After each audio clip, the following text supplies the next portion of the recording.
Welcome, disc golf fans, once again to the 2024 RPM Australian Disc Golf Championships. You have tuned into Molong in New South Wales for our afternoon MPO division. This is Park Media's live stream. I'm Jason Wiedner. Sitting next to me is Matthew Farina. How are you, Matty? I am. I'm getting a bit of a sweat on now. The tin shed they've got us in isn't the coolest environment I've ever been, but still a great setup and still really stoked to be here. The goat shed. She's heating up, isn't she? The goat shed. But no, we shouldn't complain about what we've been treated to here. Never. And exciting action coming at us this afternoon. Who have we got and who are you excited about seeing? Well, let's just state the obvious one first. He's from Canada. He's massive. He's massive. Thomas Gilbert, 10-15 rated player. It's not often we have players of his caliber grace our shores. So yeah. We're very lucky in that regard, aren't we? I think Australia's becoming more of a destination spot for these type of players, to be honest. We had Andrew Fish last year, Drew Gibson the year before that, and obviously a few like Albert Tam and Seppo come over for Woofdoof. So, hopefully Australia's starting to look like a bigger spot on the disc golf map. Yeah, absolutely. We've also got last year's winner, and no stranger to the Australian disc golf scene, Luke Bain, who's been overseas during the year, competing in Europe and America, more famously recently for his massive putt to get Australia through in the Woofdoof to the final. But yeah, looking forward to seeing Bainey back. Yeah, it feels like a long time since we've covered him here at Park. It has been. Yeah, really excited to see what he's been working towards this year. And third off the card, I don't know the order exactly, but New South Wales, who largely unfilmed by Park Media, but looking forward to getting into today, is Clayton Beck. Getting into being the operative term there.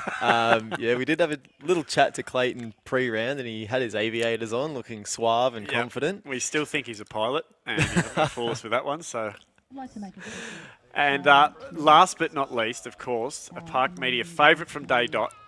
One of the Canberra Smash Boys, Big Dan Frost. Big Dan Frost. He's a content creating machine for us here at Parks Media, and he's another one I feel like we haven't seen a lot of in the past few months. So yeah, really happy to see him back on coverage. Definitely, good to see him back out there. It's very, very special. We're making and always entertaining. There he is on cam now. Trying to figure out, he's trying to remember how to clap by the looks of it. He's got a very short haircut by the look of it. Yeah, there's definitely two sections of pigment there. One a little pastier than the other. The top's a little... we'll keep an eye on how nude that nut is. And I have the privilege to TD this event and announce our... And of course, some MPO players have already teed off and started their rounds. Jade Brady, four birdie streak through holes 3 to 6. Not surprising from what we've seen from Jade so far this year. He's had a very good year. Predictions: who are the three in the mix for you? Oh, look, I think it'd be hard not to look at Thomas Gilbert, but Dave Perry is always one I'm keen to watch as a Victorian. So Clayton's going to lead us off here.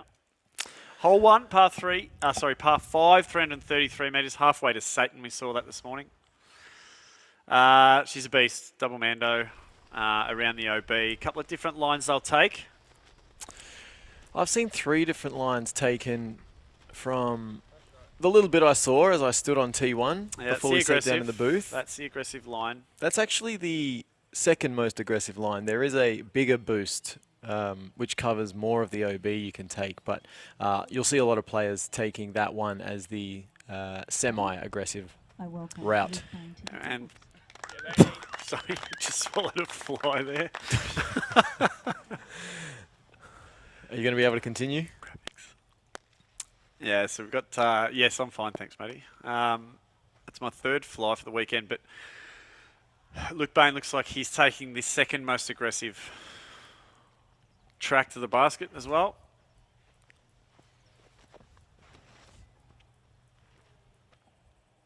Yeah, similar line to Very Clayton. similar, nice and safe as we expect from Luke.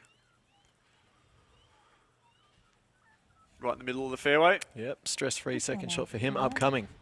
From ACT, this is sponsored by Jindy Disc Golf Shop, is fabulous Dan Frost. Fabulous Dan Frost. So as we mentioned, one of Jindy Disc Golf's own, also picking up a recent sponsorship with Windscreens O'Brien. We'll talk more about later. More on that later.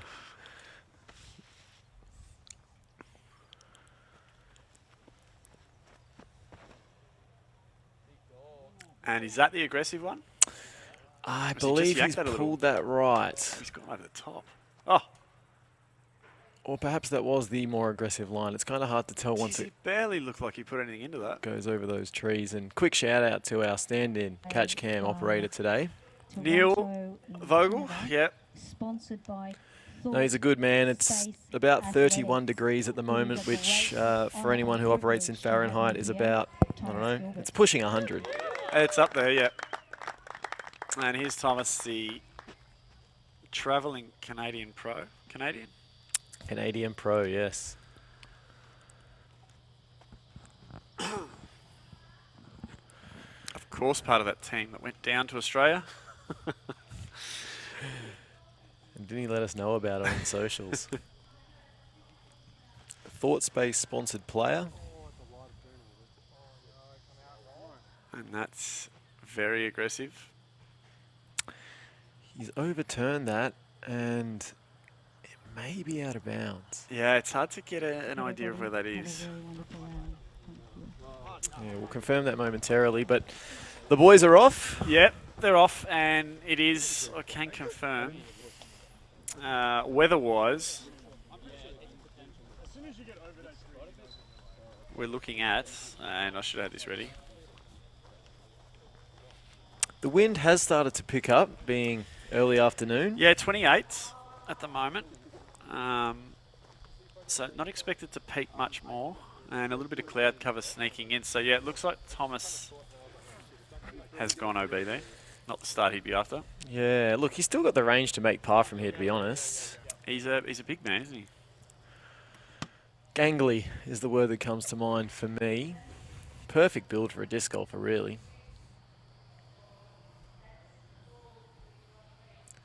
Yeah, he does look like he's going long.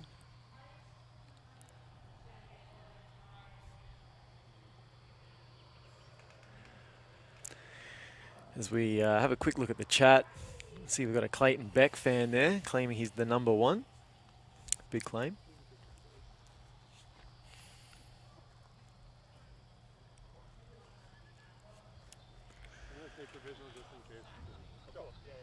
Clayton Beck, #1. Yeah, and you just heard Thomas say there he's throwing a provisional just in case. Which means he might get aggressive here.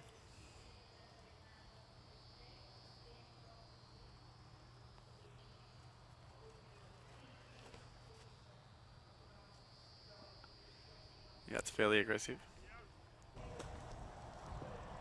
Look at that go. Yeah, there's a lot of spins on It's that gone frisbee. a very long way, hasn't it? So they're yet to determine whether or not he's actually out of bounds.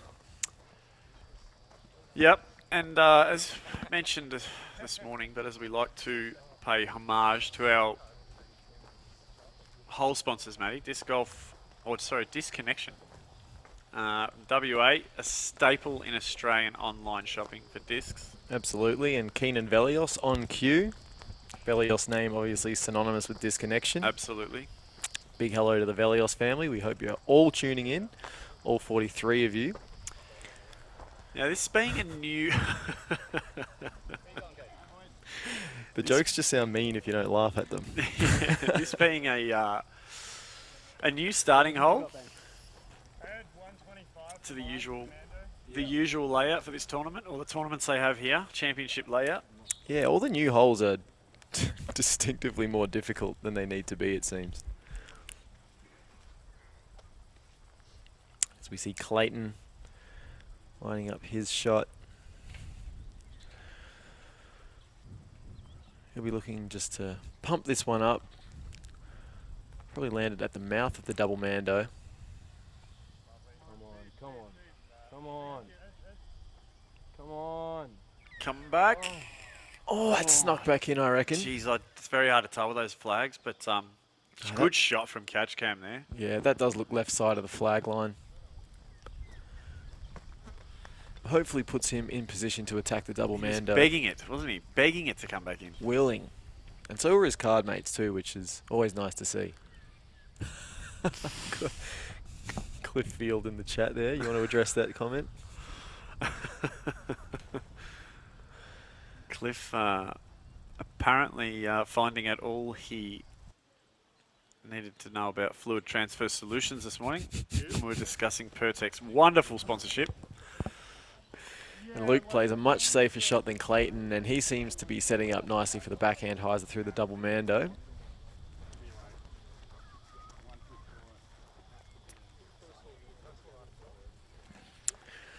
As it should be Mr. Frost up next. She's a monster starting hole, isn't it, Matty? One for the big boys. There's Dan for his second shot, so best of the bunch by a mile. Yeah, we haven't seen too many birdies on this hole yet.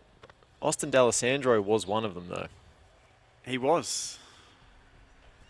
As was Zachary James. I wonder what ridiculous shot Austin threw to be able to birdie that. Well, talking to him pre-round, I think he mentioned rollers. He mentioned a lot of rollers. He likes rollers on this course. And we know that Dan's no stranger to a roller Oh, he either. loves one.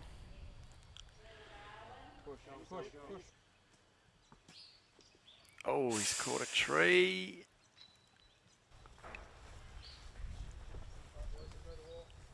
Might have a penalty stroke there. I saw a flag. Yeah, it's very close to a flag. It's just very hard to tell what side it's He on. may have pushed past the left side mando.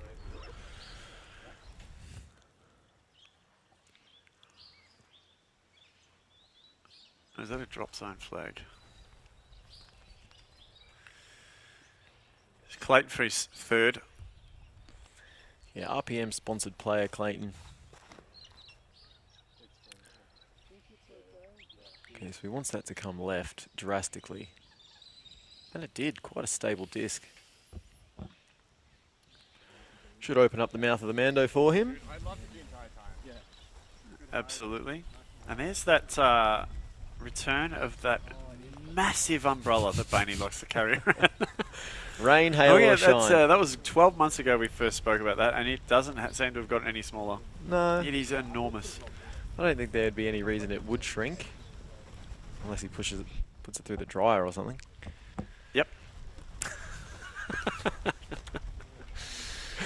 Just trying to make your umbrella conversation flow during the shots. So, yeah, I'm not sure if they're all... Normally Luke would address the camera, give us a little wave. Maybe he's feeling antisocial today. He's feeling very much in the zone, I reckon. He's usually a little more convivial than this.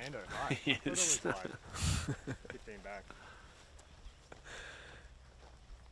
Couldn't recognise who he had on the bag for him there. That is, happens every year. I forgot his name last year as well.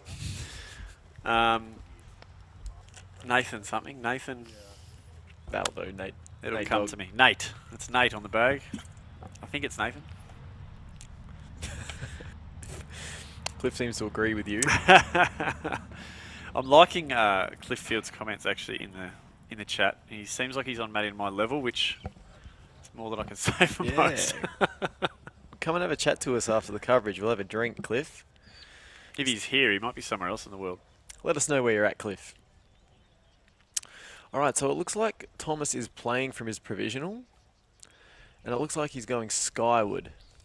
Now, when it comes to a man of this ability, This is going high. we can't really anticipate what line he's taking because Oh, he hasn't got that over. Oh, okay, so there's the basket and there's the disc. I'm not sure there's much else to say on that one. nah. Sensational. And that wouldn't be a tree that I would earmark as one I'd be trying to go over. I don't think so.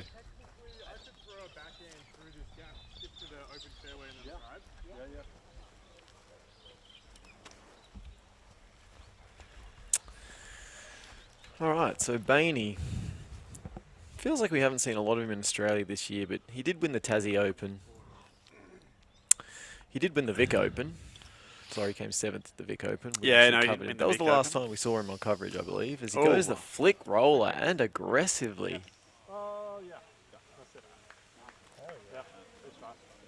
Oh, he's had to get around the Mando tree there. Yeah, that was Luke's 3rd, so it looks like he'll be getting par hole 1. It's a very, very high disc intelligence there for that shot. A disc intelligence that you and I can't comprehend, let's be real. It does look like Dan traversed the Mando line, so... Simon Tanner, not Nathan. Simon Tanner. Thank you, Cassie Sweeten, for correcting me there. God, Cassie does us a lot of favours, doesn't she?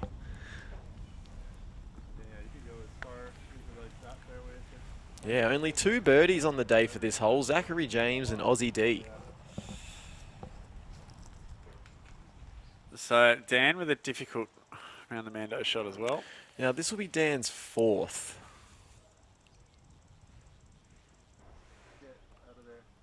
Did he actually miss the Mando? I believe so, but well, no, maybe he didn't. Yeah, I think because that's why he played that He shot. must have checked up just before it. Yeah. Yeah, otherwise he would have gone to the drop zone. Sorry, that was Dan's 3rd, everybody.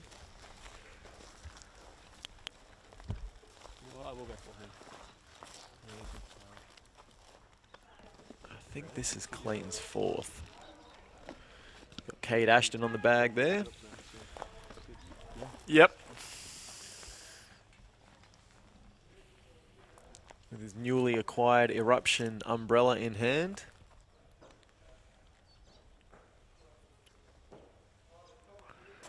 As Clayton lines up a forehand. Nice pushing hyzer, and that And is lovely approach. brilliant. Great catch from Neil there too. Cade. If the wind changes, your face will stay that way, young man. That's what my mum told me when I used to pull faces.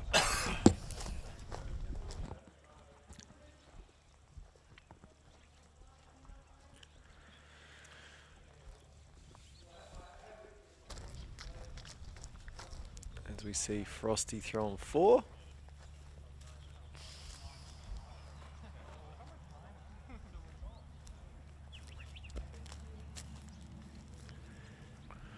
Looks like a little pitch hyzer over the shrubbery.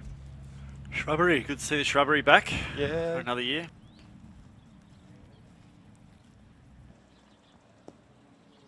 Oh, Perfection. great shot. Perfection. Yeah. And a little salute.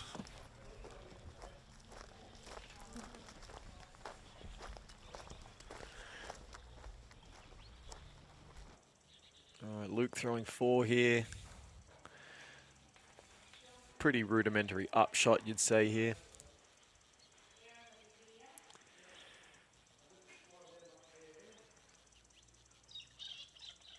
Yeah, that's going to fade out. That's Luke Bain putting range though, without a problem. Yeah, he'll have 8 metres to deal with. Thank you to everyone out there who's in the chat sending us messages. We've got viewers from Maine in the USA. So hello, Stephen. Thank you for tuning in. Thank you for joining us. Clifffield, of course, Auckland on the East Aussie Island. I think he's referring to New Zealand, but we'll call it that. So, yeah, thanks very much. And if you had tuning in from around the world somewhere, let us know where you're tuning in from. We greatly appreciate your comments and your support to bring you live Aussie Disc Golf, Matthew. It's a privilege to be sitting where we are, Jace. Now, I believe this is 6 for Thomas, and a little bit of a nerve tester.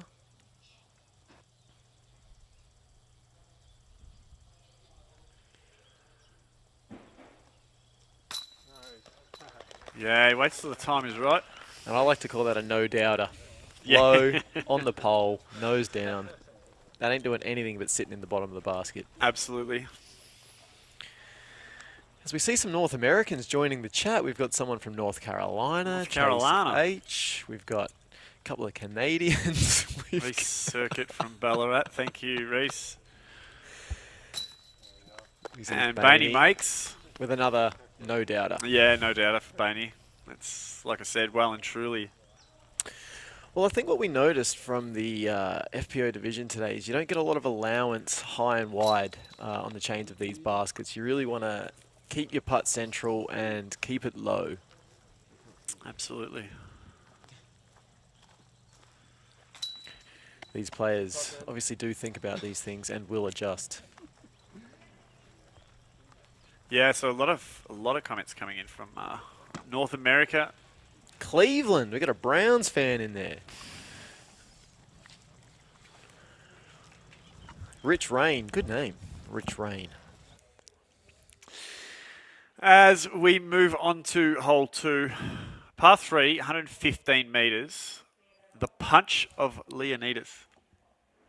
Feels like a Greek mythology. Yeah, you're going to have to they're help me going with that for one. there. But we might have to look that one up. But We'll find out who Leonidas is. yeah, 115 metres. OB on the entire left side. Window tree, I'm going to say about 80 metres down.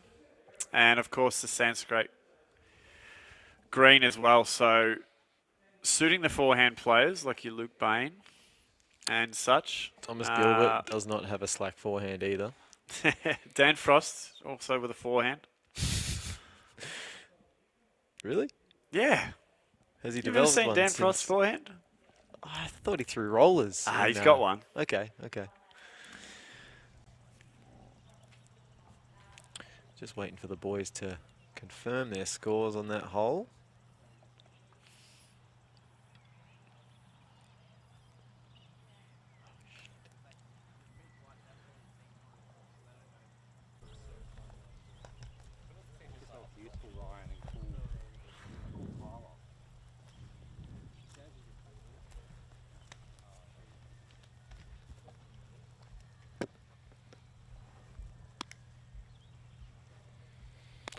We see Luke taking the box here. Someone in the chat's giving me kudos for my North Carolina accent, actually. Didn't think it was worthy of kudos, but take it where you can get it. Thank you very much.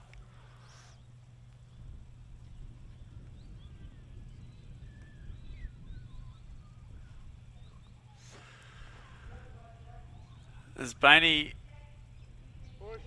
performs his forehand and off the scrape green, beautifully around the corner, so just about perfectly done there.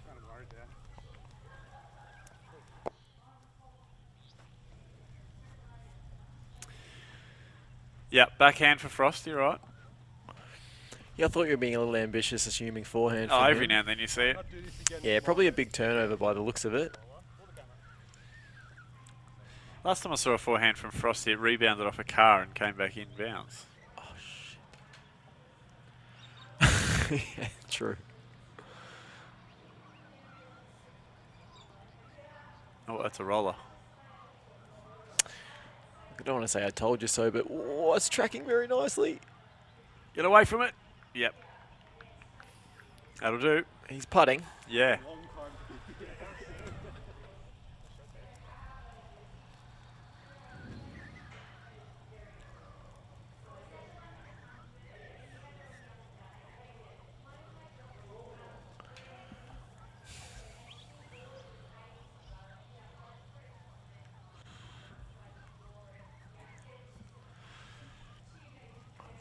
So also adds a roller. It's going a long way. Lost it. Where is it? Does that come back in? It's OB for Thomas. So 2 in a row to start. And apologies for the score graphics, guys. I'm not a great multitasker.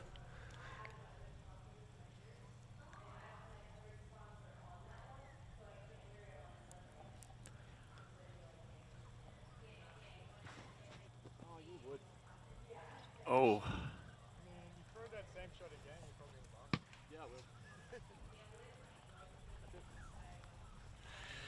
And that can only be described as a complete duff from Clayton there.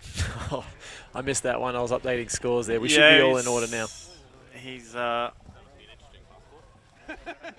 I don't know what to say about that. Probably best to say nothing.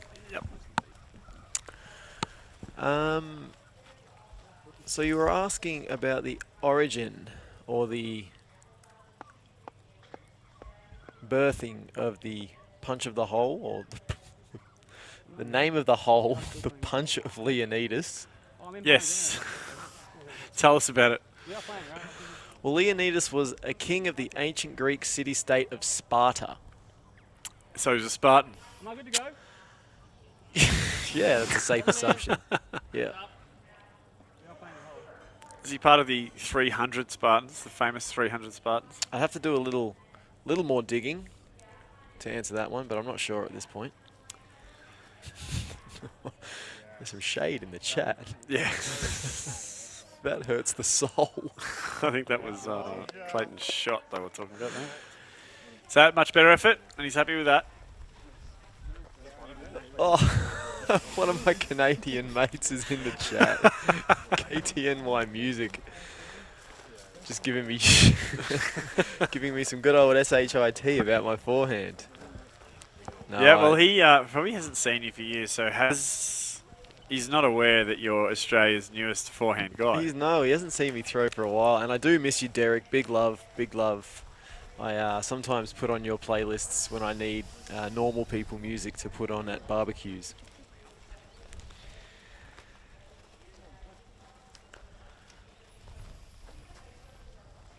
So Thomas looking to locate his OB throw.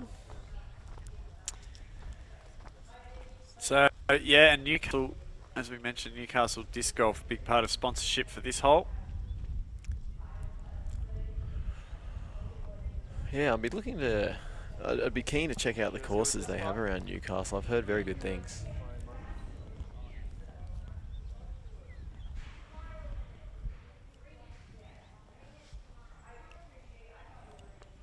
As Thomas here be throwing his third, probably a jump putt for him. Certainly looks that way. And as you can see, the wind has picked up. The girls had it nice and still this morning. Oh, Gallant bid. He'll be cutting his first bogey of the round.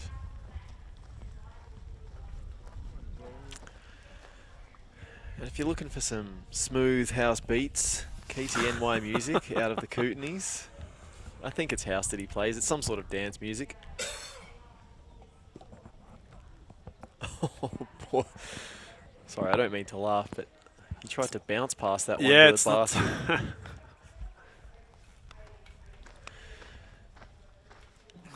Familiar sight of Luke being followed round by a cloud of chalk. He must moisturise his hands at night Something. to counter the drying of the chalk through the round. And with those ostentatious banana yellow putters he's got. Little anti-flex dive. Oh. Right idea, but tough gig to try and get that to drop in. He's so crafty with those little nose-up annies. Seen many a putt drop of that nature from Beanie. So once again, these RPM Helix baskets are the most popular characters in the entire show. They stole the show back at the, was it Nationals or New Zealand Tour Down Under, I think? Back at the start of the year, everyone went crazy for them, and it's happening again. I mean, they're definitely unique. Unique in their aesthetic style. I can see the appeal.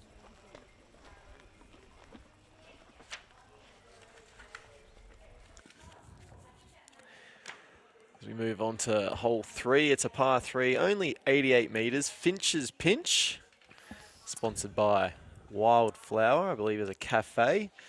This one's a pretty stock hyzer. The only real danger here is the fact that the OB far of the pin pretty much sits in the bullseye, would you Yeah, say? it's in bullseye, that OB. So yeah, look, there's risky lines you can take, but yeah, obviously wanting to stay right side of the basket. on Finch's pinch. And I suppose that's where the word pinch comes from, Matty. The pinching OB. Yeah, very tightly pinched. Finch, George Finch, one of the most famous Melongians ever, and very, very little said about him. So we will make sure that by the end of this broadcast this weekend that everyone knows who George Finch is, won't we, Matty? That's the aim. That is the aim.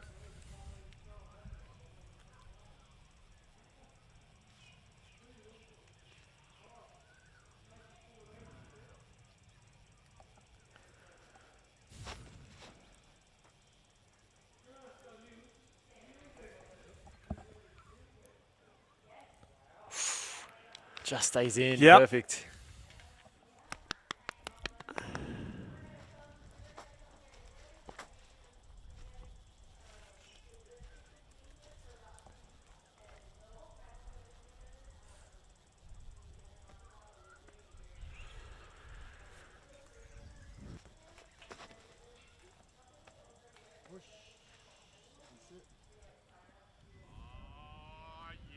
Sit down. Lovely shot from Dan.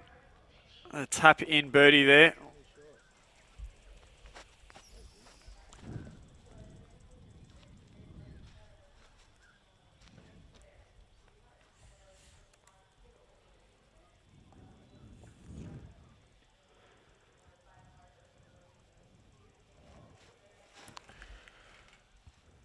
And Thomas with a effortless backhand hyzer there. Puts himself in the bullseye. And we could be seeing our first star frame here.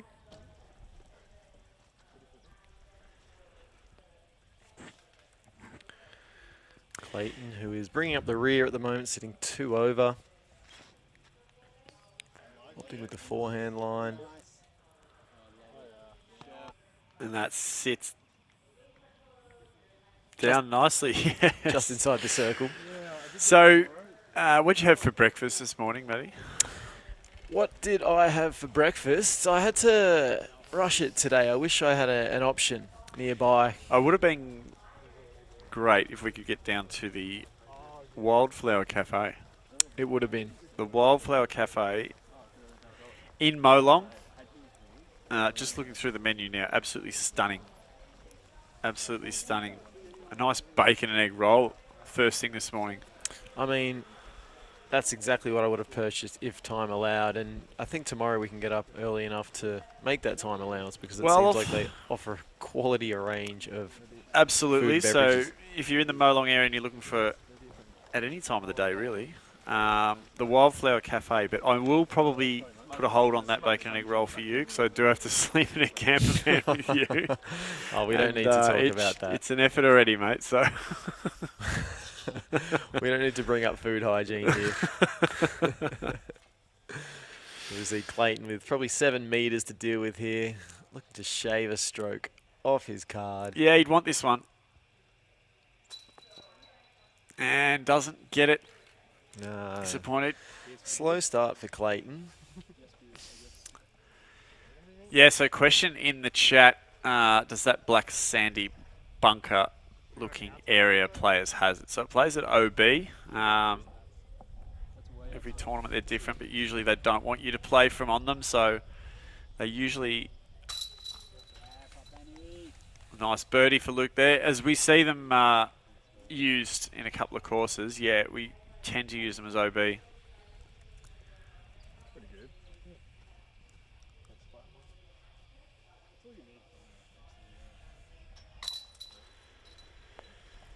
As Clayton finishes off his par, and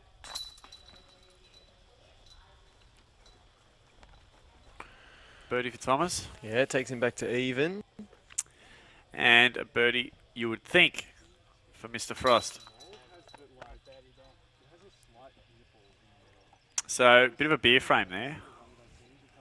Yeah, Clayton shout. Clayton shout there, so Oliver Hard rated Clayton. If you're buying. I'm not sure we're included in that. No, we're not. Okay. Back in a sec.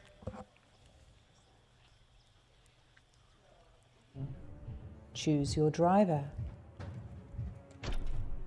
The Cortari. Choose your approach.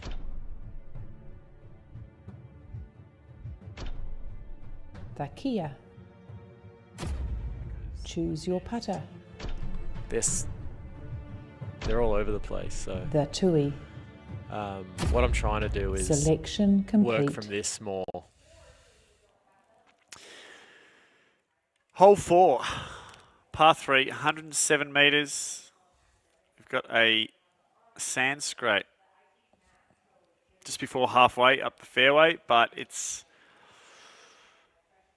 through the trees, isn't it, Matty? We saw there's a little bit of shot shaping required here. Yeah, I'm not sure it has to be as squiggly a shape as denoted by the I don't know the who's caddy got guide that there. shape in their arsenal, but It takes a very specific disc. yeah, some hard packed ground, and there's OB long of the basket, so yeah, not overly long at 107 metres. Nah, and look, you can crash the trees if you like, but yeah, with some of the power that these boys are throwing with, just keeping it from going long will be on their minds. Yep, teeing off from the gold tee near the showground goat shed. I thought we were in the goat shed. Are they just over the back here, are they? This doesn't smell like a goat shed. I think we were wrong. And a lot of the shrubbery that sort of surrounds the greens in this course is actually named a casuarinus. A casuarina. She Oaks. Commonly known as a she oak. Okay. Might need to do a bit of research and find out why Casuarinus. are they called a she oak. The casuarinus. Casuarinus. I don't know. Yeah. Not known for our green thumbery, are we? No. No, not really. They're really hanging on this whole overview here.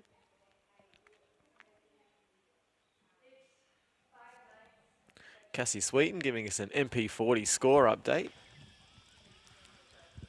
Looks like Chris Finn has the lead so far on +1. American Das Loomis hot on his tail, and Melbourne local Darren Stay Smith on +2. Nice and competitive in the MP40 division.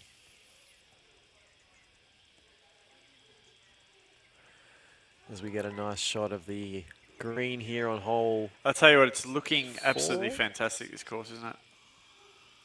They put in the work and it pays off. Shout out to the TD. Kevin Costa and, of course, Sharon Costa. They're taking very, very, very good care of us. They certainly are. And I look forward to my coffee that Sharon's going to bring me every morning at about hole 5. She set a precedent, hasn't she? She has. She's a lovely one. I'm actually not drinking coffee at the moment, Jace. I'm off the caffeine. Okay.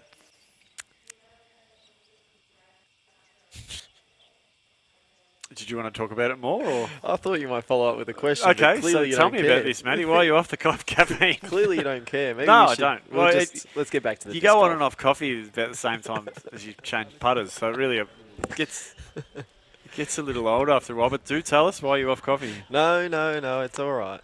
We can Okay. talk about it. We can talk about it off air. As I'm not interested about talking about it on here, so. can we just admire the accuracy of my graphic, please? As Yep, Luke well May, done. only player under the card at the moment, has the box, and he's going the Sky Heiser route. Probably one of his Thunderbirds. Yeah, lovely. I hope that one stayed in bounds. Yeah, I think it did. But I don't know. Frosty's looking to the sky, probably thinking a similar line. Yeah, absolutely. And he'll do this with much ease, will Dan.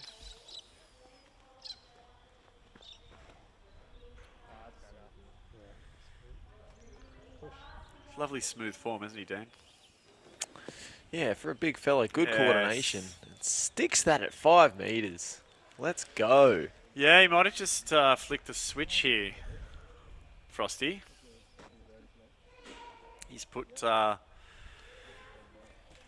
the negative thoughts of his windscreen out of his mind, and You're going to have to elaborate a bit more for the people at home.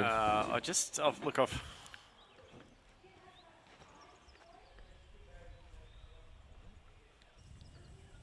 as we just watched Thomas's shot. Yeah, it's about 7. Yeah, probably circles edge left for his part there. And I'll hazard a guess in saying Clayton's going to take the exact same line the 3 gentlemen before him have. I think so.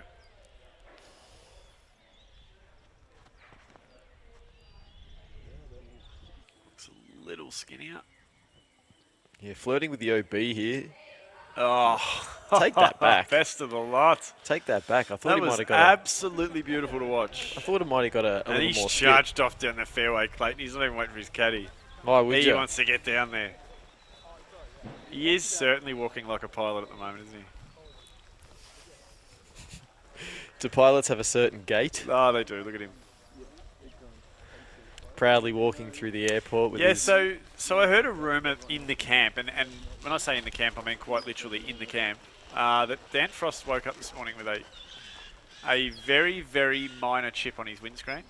And I think due to the weather conditions, by the time he teed off, it had turned into about a 300mm long crack. So we will be keeping an eye on that windscreen throughout. And if you're in the car park or in the campsite listening and you can see that Dan's cracking his windscreen has progressed, please let us know about it. And maybe if it's getting too bad, chuck a plastic bag over it so the bugs don't get in. Yeah. But he's the only reason I'm talking about it is because I'm told he's quite annoyed about it. Well, I'm sure he'll enjoy hearing all about it when he rewatches this after the round.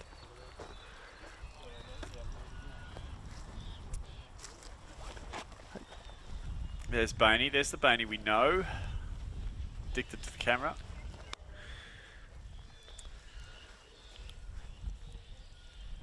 So with the longest one a lot, would you say edge, just inside edge of circle? Yeah, just outside here. And sponsored by Disc Golf Warehouse, who also happen to be sponsoring this hole. And they're also sponsoring the Eruption socks that I'm wearing right now. There you go. Oh, what a If putt.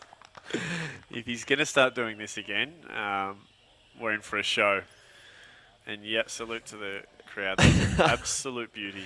Yeah, last year's Australian Disc Golf champion shooting, what was it, a 1080 I think it was 14? 14 down, 1081 round. 1080 round rating, 14 under on day Yeah, national 2. championship. It was great to watch. It was an absolute treat. Thomas from about 9 here for his birdie.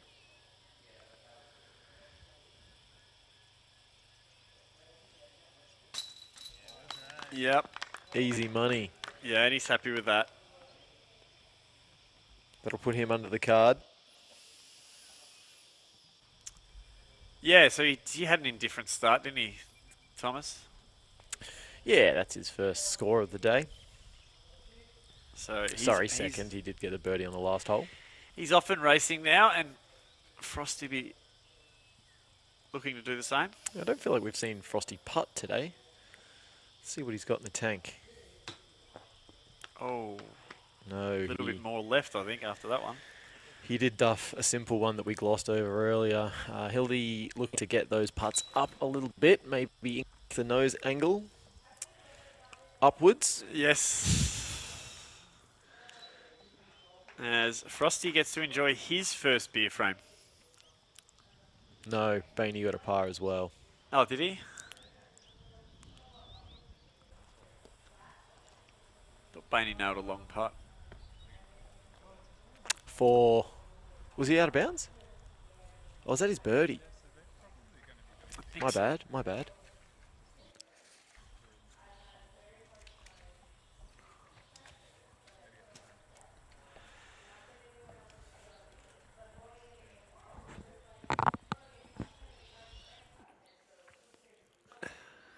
As we move on to hole 5, sorry for that, par 4, 165 metres. A really tight Mando OB zone about halfway down this fairway.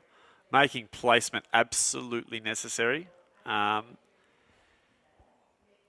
real cheat lines or anything or shortcuts to this basket. It's just about positioning and getting it there. But OB very close on the back as well. Yeah, look, the players will be looking to stay left off the tee.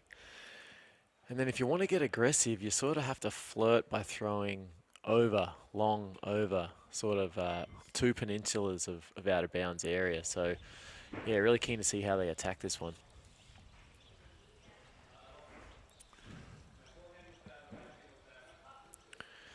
And just a quick score update, the MPO division. We've got David Perry and Jade Brady. No surprises, leading the way, both on 3 under. And Bainey, after consecutive birdies, tied for 3rd, neg 2.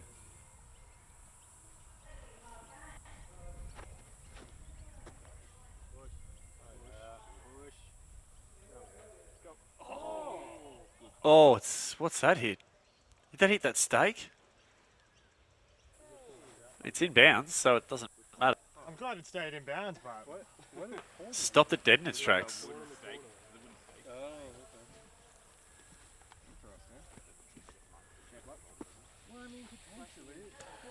The 10-15 rated, ThoughtSpace sponsored, Thomas Gilbert.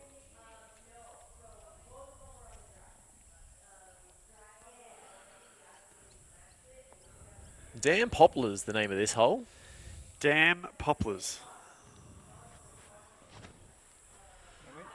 Poplar being a tree. So that's a different line to what we've seen. Well, he's covered OB all the way, and I think he might have actually already beaten the Mando with that shot. Yeah, I think he has. So, yep. So There's definitely other lines out there. There's the shortcut. yeah. So we see Clayton looking at an alternative route to Thomas. We got sort of turnover.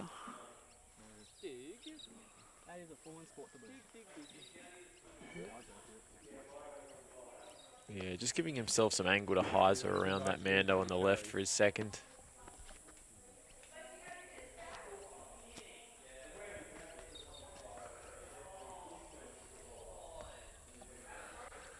It's Frosty, who's currently 3rd on the card.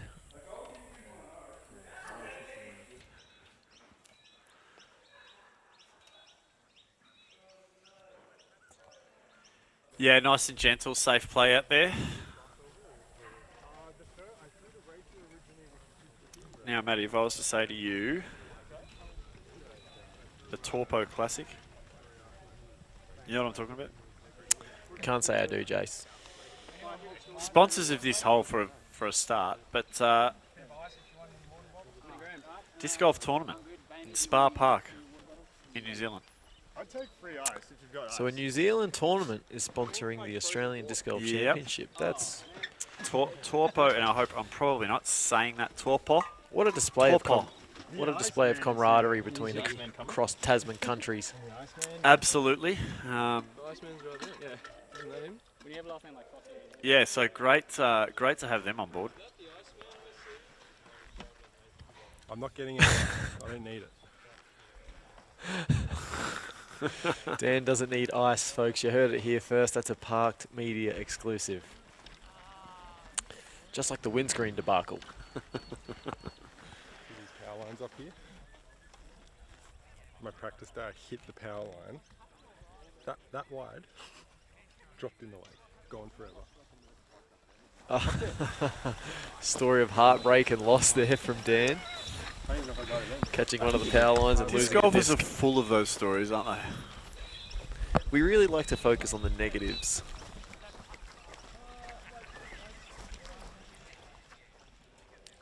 Cassie Sweeten on the Bainey train.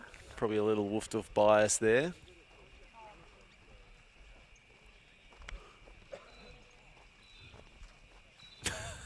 Denise Dark claiming that my lack of caffeine feels like a poor decision right now. Am I a little lifeless, Denise? Do I need a little more pep in my step? No, we welcome any and all feedback I'm James Conrad in this bit. Clayton with a swear word there, we apologise. But he is going to try and James Conrad this naughty B word.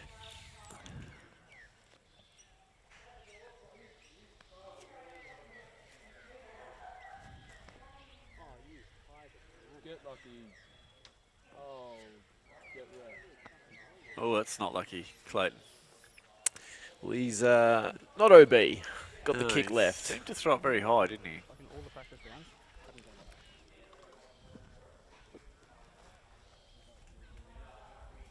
that. Dan here probably has another, I don't know, 80 or 90 to the pin. Just a matter of hitting his line.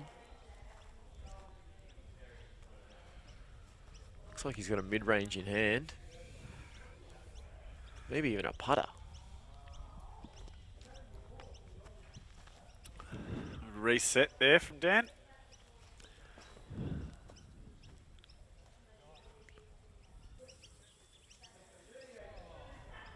Gets himself inside circle there. Yeah, I didn't see that finish, but I feel like it was good. Birdie opportunity. Or is it in the OB? Is that why we can't see it? It does creep up pretty quickly on the right, but I thought he faded it in quick enough. We'll see. Bainey hands off his monumental. Yeah, if he has... He needs a caddy just to carry If that. he has hit that stake, it's done him a world of favours, because that's heading straight OB by the chalk master. Yes, and leader of the card currently at 2 under.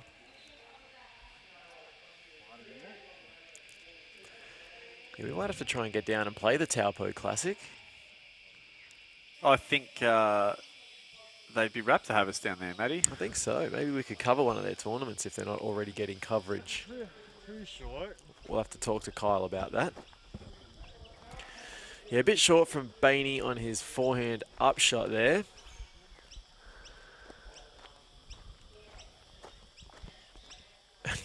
Thomas almost has a jump putt here.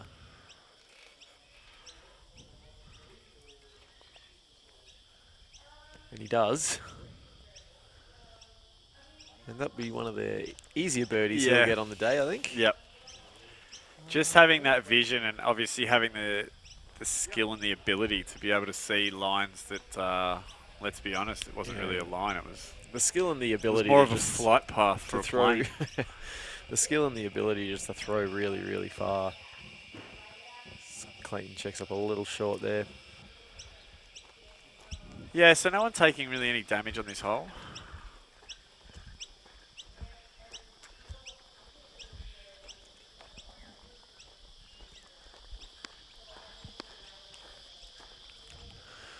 There's Luke. Probably has about 7 meters left for a putt. The damn poplars. I think I have to put some more time into that one and find out what that means. Well, I believe a poplar is a tree, right? It is. Maybe they play very annoying on this hole. So it's like damn poplars. Yeah, like fist in the air, like damn poplars. So there's no beavers playing a part in this thing. Well, it is spelt without an N, so it might be an actual dam. You're right. Yeah, it's like damned. I guess Thomas threw over what looks to be a dam in the OB there. No, we didn't. Yeah, it didn't come into contact with any beavers. So maybe a real simpleton named this hole. They saw poplars, they saw a dam, and they just thought, damn poplars. Oh, Clayton. He's just with an awkward little twist there. Yeah, not overly happy with that. But yeah, look, Frosty's did go OB there. Yeah, so it'll be a par for Frosty. I believe that was a par for Clayton. I think it was. Unlucky there, Frosty. Nice birdie from Thomas. Thomas will go to 2 under, which will tie him with Bainey. Yeah, and a par. Also, the RPM baskets, like the cage is so big. Yeah, it's so, it's like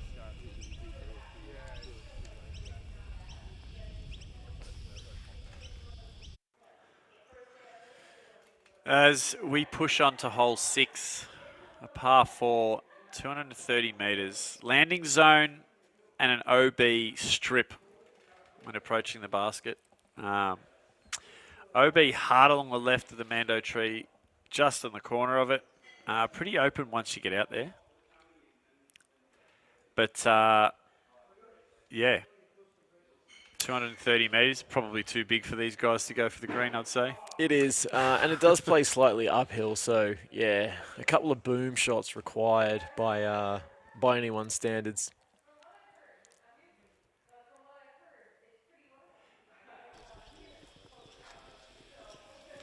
Yeah, this one on the boundary of the property.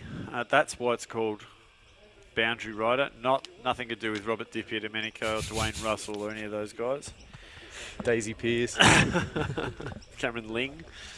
But they're, we have to make mention of the pesky acacias on this hole. Yeah, like I said, pesky. Acacia's only known to be native where disc golf is played, as far as I know.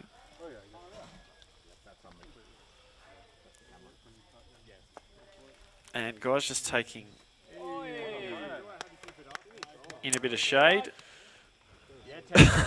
Someone just used an Airbud call. Was it yeah, bud or air bud? Oh, was it? Oh, let's just go with Airbud. Airbud will catch on. It might take us about 4 or 5 live streams, but people will creep it into their vernacular. Yeah, I haven't heard anyone else use it yet.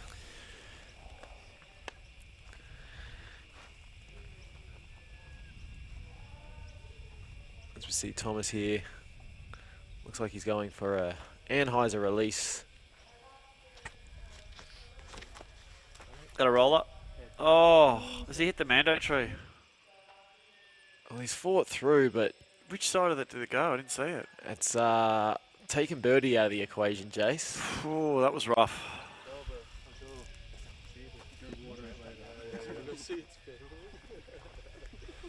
Yeah, that was rough.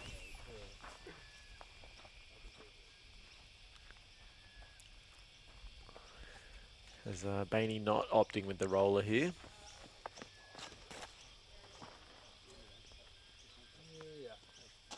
Just getting out of the gap, and Yeah, nice safe play from Bainey. yeah, that almost looks like a layup play. I don't think he'll be trying to push green there. It's Clayton just backing right up against the camera there. He's a broad boy from behind, isn't he? He is. Little air bounce action there, and he gets that one turning nicely. A little bit of height might have got him some more meters, but he'll be happy with that. Yeah, nice and safe without any penalties. All right, I wonder if Dan's going to Is see this if a he roll, can you get to the think? green in two. It didn't look like it from that dry run.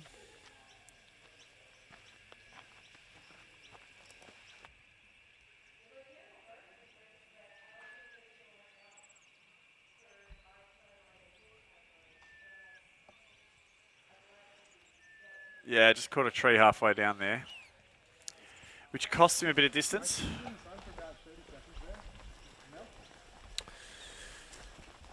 I don't think we're going to see any birdies on this one, which is unfortunate.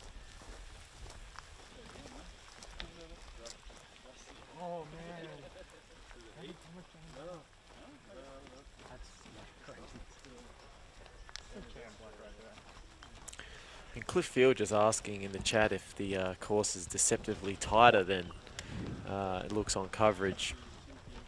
In some parts, yes. There is a little more technicality. It's known as a bomber course, generally speaking, but there's definitely segments of the course that require your line hitting skills.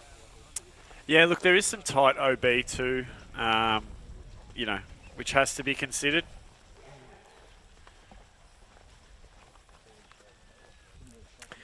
I'm not sure it was a great choice for Dan to be in all black today. He's commonly wearing all black, Dan. I know, but at what point does your style compromise your comfort? Just asking. As we see the layup play, not willing to challenge the island green.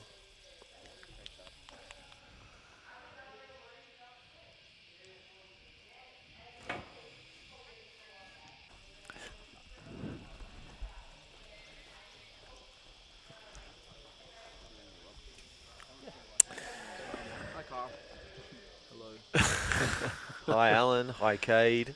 Simon Tanner, of course. Simon Tanner. Unforgettable Simon Tanner. Let's check in on Alan to see how he went today. Yeah, what went down in the MA1 division?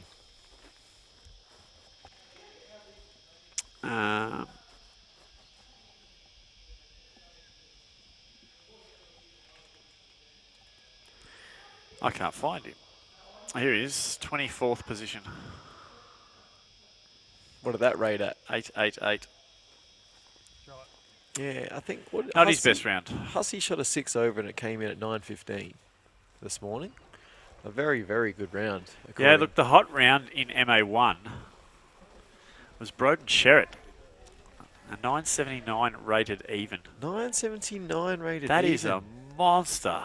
Big fan of the show too, Broden. Big fan, and we're a big fan of him. Yeah, we're very, very happy with that news, Broden. Congratulations on I a spoke to fine him opening round. briefly when he was putting this morning, and said I'd love to be reading his name out. So good on you, Broden. It looks like Bainey pitches up before Yep, the island as well. Just laying that up.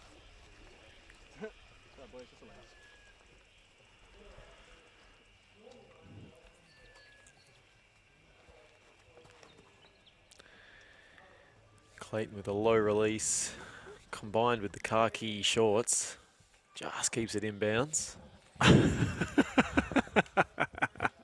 You don't see a lot of khaki. What's wrong with the khaki shorts? No, just an observation. What colour are yours? Oh, well, they're corduroy for starters. Would you call that a khaki corduroy? No, I wouldn't. I'd call it a cheesy brown. A hubby chili?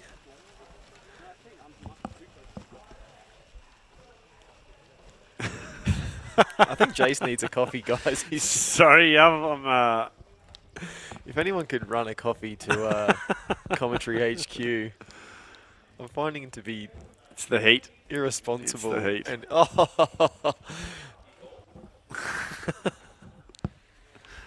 our presence is being graced by the leader of MA1. Broden is next to us in Yeah, the booth. it's, I'm a little bit starstruck, I suppose. He's on the beers already too, so you Yeah, can tell he's serious about tomorrow. And lovely upshot from Thomas. Yeah, almost bullseye there. Beautiful. Couldn't even see the basket, but yeah, we're just talking to Broden about, or making mention of what a massive first round you just shot.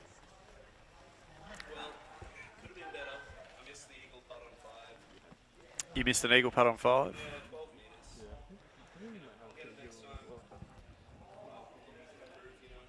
Always looking to improve, mate. That's good. Anyone you want to thank for today, or? I'd like to thank Ian Whitaker for caddying for me for 9 holes. Ian Whitaker, well done. The caddying. Well done, Broden. 2 days left, mate. You know that.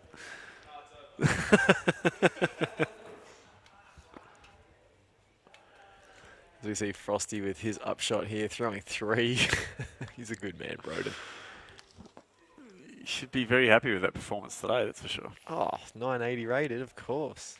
He'll be beating some of the MPO players, no doubt.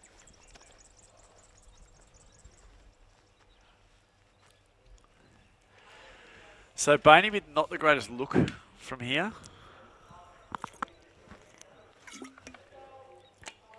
Yeah, having to push the hyzer around the tree. Corrected on the forehand upshots mistakes of the previous holes there, and don't act like you want to be off camera, Bainey. You love it. You love it, mate. So yeah, watching the boys play hole 6 very differently here. Hole 6, of course, brought to us by Beyond Venture Graphics. Any stickers, Matty? What are Beyond Venture Graphics known for they're again? Remind famous us. for stickers, You know I love stickers. Look at my you- water bottle. Look at my laptop. tattoos. I love a permanent sticker that I regret 3 weeks later. The good thing about When Beyond... have you ever regretted anything?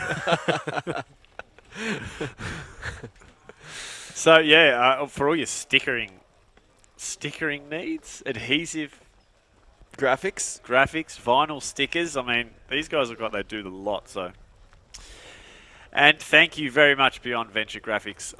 This tournament does not go ahead without the help of local businesses chipping in their time, and let's not deny money, and helping these things go ahead.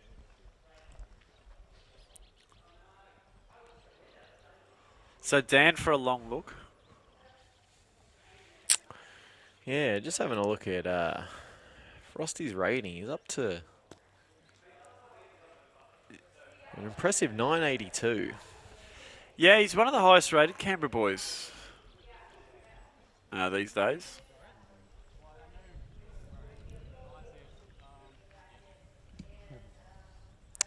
Yes, 12 career wins to his name.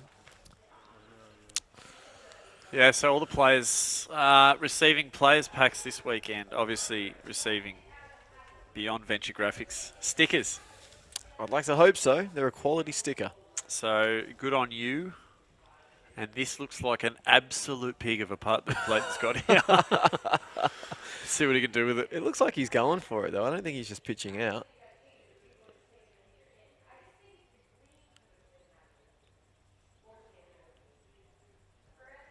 You can hardly see him. He may as well be in a mechanical rhino. Oh, he's made the putt. He made the pig putt. Wow. Oink. Oink, oink. And he, That was... I think he shakes the branch of the tree there, Wow. thanking the assistance he got. So that's a highlight to come out of that. You know it. What's Dan doing? Oh, it's barbed wire, is it? I think he's taking a bit of casual relief, yeah. Barbed wire. This will be his par putt. Gets that one up. Doesn't make any mistakes of recent. I think it was just the way that Dan thought he had to walk backwards to measure that out. Looked a bit weird. Yeah, showing us his best Michael Jackson impression. Yeah, Luke Bain doesn't miss those putts. Yeah, that's Bainey for par.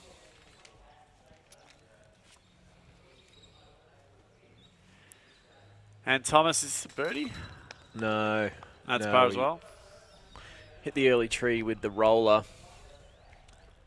Yeah, I think we had a little par frame there for the boys. Yeah, and Clayton Beck definitely taking the highlight reel with that one. Yeah, we love having Clayton on coverage. Back in a sec.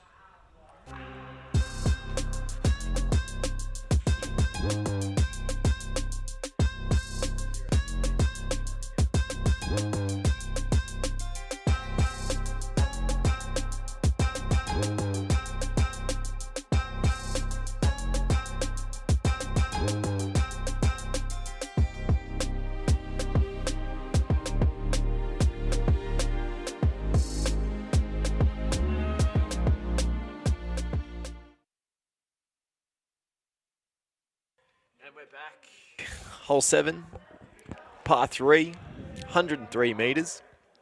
Multitude of gaps to hit on Shelob's lair. Shelob. After that little lesson I gave you in Tolkien, J.R. Tolkien this morning. Just for those tuning in, Jason didn't understand the Shelob's lair reference. And as a nerdy disc golfer, you just have to know that stuff. Okay. Yeah. I know now, so I know that that's a big spider. It's a big spider. Look, Big spider looks like a tree. Or tree looks like a spider. well, in this case, it's a tree that looks like an upside-down spider. Okay. I think we'll just have to have the viewers wait. Our descriptive powers are not strong enough. Okay, so we got the 4 right-hand players on the card today. Backhand will be the option off the tee here. Like I said, there are a multitude of lines to pick from. Yeah, 103 metres, so not really going to test these guys for distance. And it looks like Thomas He's is going going high. skyward, taking advantage of that impressive power.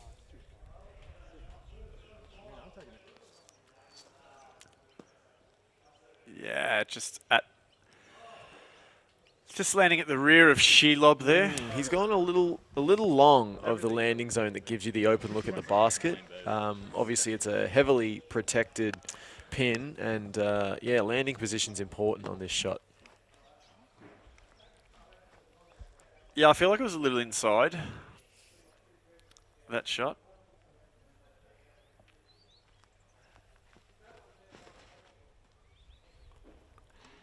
That's probably going to be positioned a lot better, I would imagine. And there it is. Yeah, so players all wanting to come in the back. I was going to say, the accomplishment in this year. Yeah, no, Sorry, that wasn't a par frame lol. Dan Frost did card the bogey. Should be a hold late. Doesn't have a lot of trouble. That looks like it's overshot it. Oh, he's in the front. So Clayton just refusing now to give himself anything but a putt through the trees. Never does anything simply, does Clayton? And this is, if ever I've seen a shot that's dialed for Dan Frost, this would have to be it. Yeah, he'll be looking to push long, as Thomas did, maybe come a bit shorter.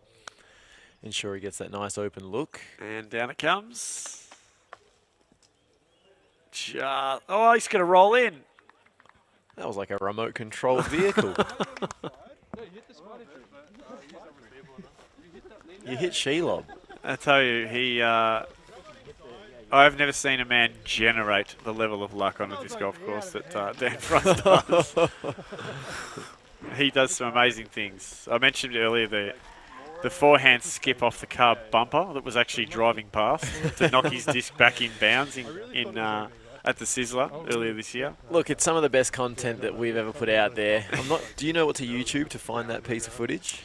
I don't. It's Park Media. We put it out there on YouTube. There's a video of Dan going out of bounds, hitting a car, driving past and deflecting back inbounds. I'm sure if you're savvy enough with the search engine lingo, you can find it.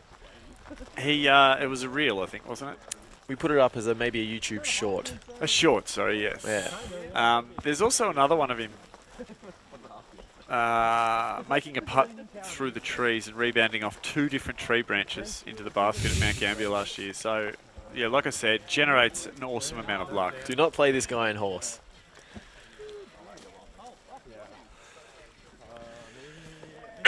Jason, it's remiss of us to be halfway up the fairway and have not mentioned the whole sponsor here. Yeah, he was just setting up out the front as we came in to do this broadcast. Probably the best disc golf shop in the country. I don't want to sound like Donald Trump, but the greatest. He's making disc golf shops great again. He is. He is. And without embellishment or exaggeration, the setup out the front is incredible. I don't know how he's not going to sell every disc this weekend. Jindy Disc Golf Shop, shout out, supporting us, and just being there for the locals, you know? Yep. As we see Thomas for birdie here.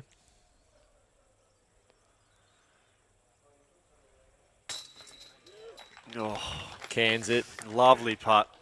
He really takes his time and sets that putt, doesn't he? Yeah, he's methodical. And another no-doubter. Those low on the stripe, they're just not doing anything but going in. Yeah, it's what makes him so dangerous too, isn't it? As Bainey tries to enter Shelob through.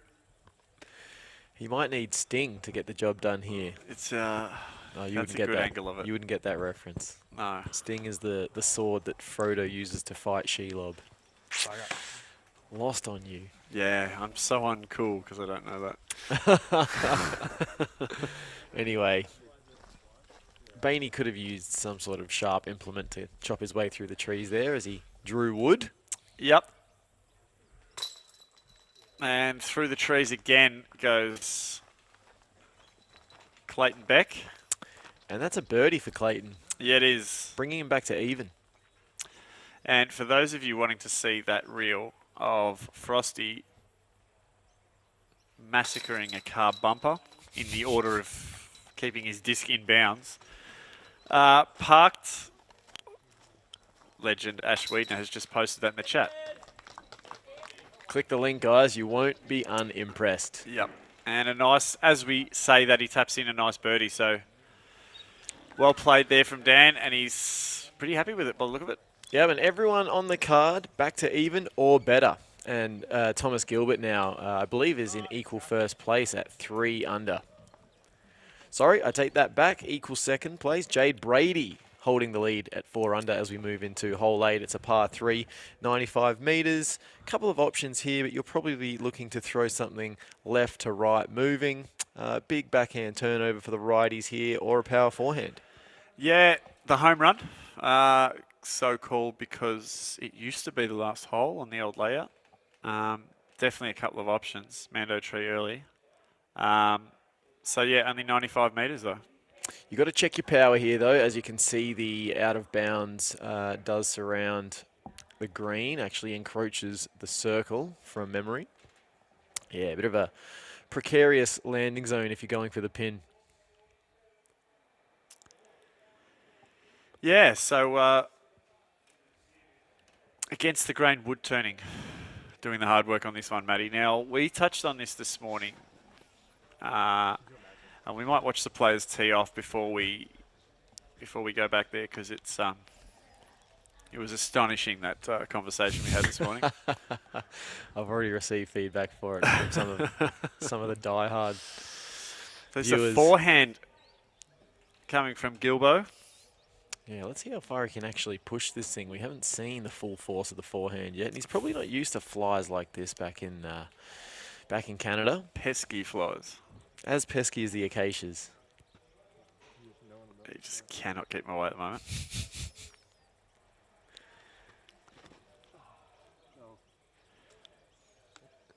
Yeah, a little inside, caught some cabbage. Well, he's still got a putt. What would you say? 6 or 7? Nice little 6-meter-y there. I'd say it's a little more. And a forehand for Clayton, the last forehand tee shot we saw from him did not end well. So let's hope this one's dialed. Yeah, it looks a lot better. It's wide. He's yanked on it. Is it going to come back? Oh, dear. Good catch there from Neil. But unfortunately out of bounds. So that was that raining in the distance you were talking about. I mean, obviously the players can't hear us, but imagine what benefit it would be to them if they could.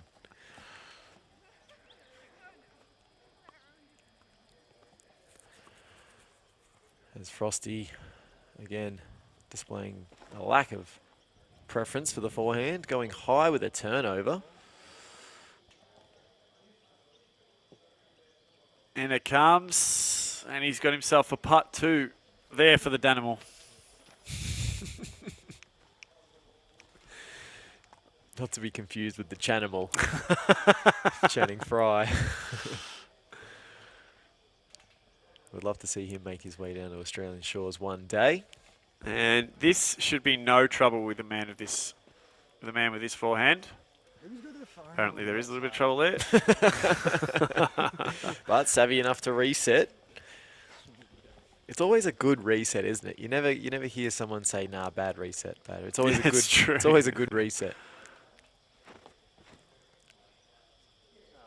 He's going high, trying to crack in from height. And that is pretty good. Best of the bunch. Yep. So it looks like Clayton will be first shot from his OB. But, yeah, you're not going to escape this. Against the grain wood turning, Matty. Now, we had to explain to you this morning what wood turning was. I've simply never heard the term before. Okay. You've heard of a lathe? I've heard of a lathe, but more in a pottery context. Okay. I think that's a wheel, but... Okay. yeah, so... All right, we have to go back further. What is it? Is it some sort of rotating saw? See, a piece of timber on a lathe, and it spins around, and you use like a chisel to sort of shape a variety of different tools. I think I dropped woodwork. Round, like you think about a legs on a billiard table. They've got all the How do you think trees don't grow like that? How do you think they have? Where do you think No, they of came course not. I'm just not aware of the process. I dropped wood tech after year 9. from? Yep. Didn't think it was for me. No, you're probably right. Anyway, Yeah, against so the grain wood against the grain turning. wood turning, and I'm going to bring up. I'm going to try and find some pieces by against the grain, but mainly just want to talk about against the grain getting involved here. Fantastic brand name, and I love their emblem too. The tree with the roots speaks volumes of what they're doing it against the grain.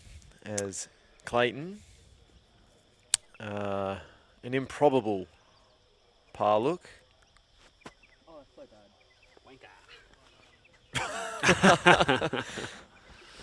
So bad, apparently. Yeah, and then he used a bit of self-deprecating He humour did. to let us all know how he's really feeling. Or how he enjoys his time.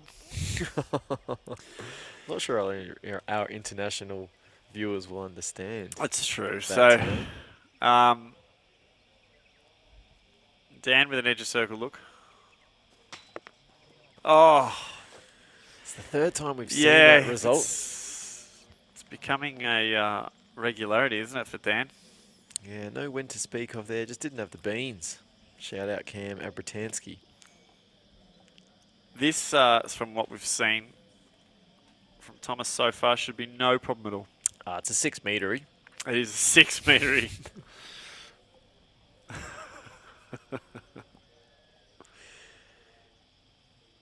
Again, methodical. Boom. You could have put that in the laptop about 20 seconds ago, Matty. Mhm.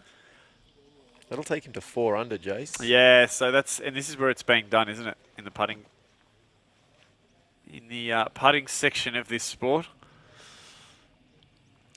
Bainey should clean up an easy birdie here. Bainey's got a tremendous colour about him, doesn't he? Look at that tan.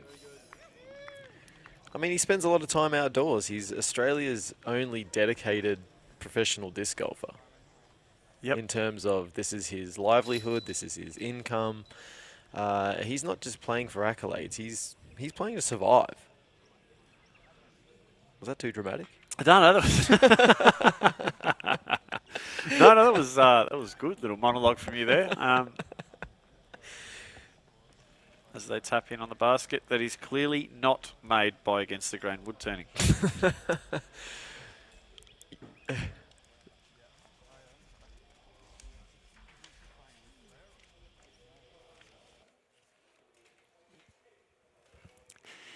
So moving on now to the last hole of this front 9, Matty. It's called Load Up. It's a par 4, 230 metres. There's Mando right, Mando left, across the basket, stopping you from cutting the corner. Is this the... yeah,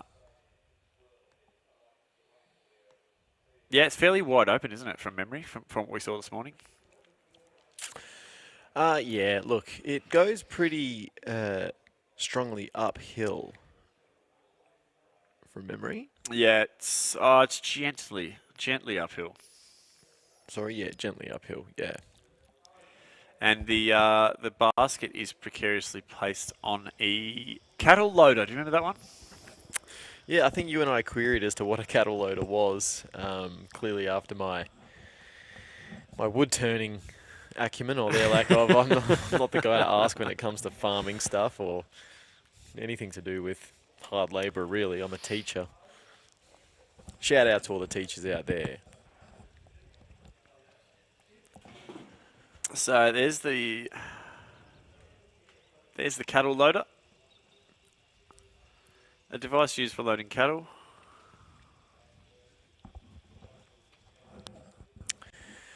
And the comments are just going off here. We're sorry we can't address them all, but I will address this one in particular from Byron Heath. Jindy Discs. Tommy is hands down the best shop in Oz. There you go. You heard it there. That wasn't even from us. You're a good man, Byron. So, yeah, keep the comments coming in, guys. We really appreciate the feedback, and just let us all know that you're watching and that you're enjoying it. As we get a good look at our TCAM operator Kyle there, none of this would have happened without his expertise and ingenuity this weekend. So big shout out to Kyle Herbertson, the Look at the shape on that. heart and soul of Park Media, as Thomas just gets one. Look at it, the way the pros can land high-speed drivers flat blows me away. Flat and still spinning. Flat and still spinning. Isaac Robinson, probably the benchmark for that skill.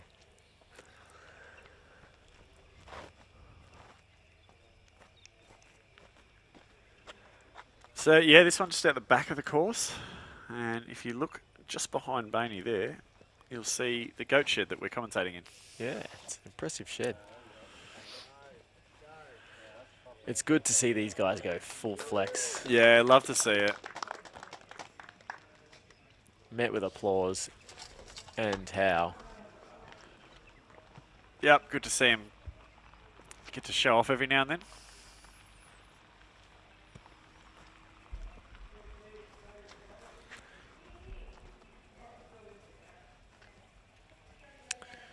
Dan Frost, I'm just looking at his season stats. He picked up a couple of wins around He the did, middle and of the this year. is a roller, Matty. This is a roller, so we must pay attention. It's going to stand up. Oh, please stand up. Stand up.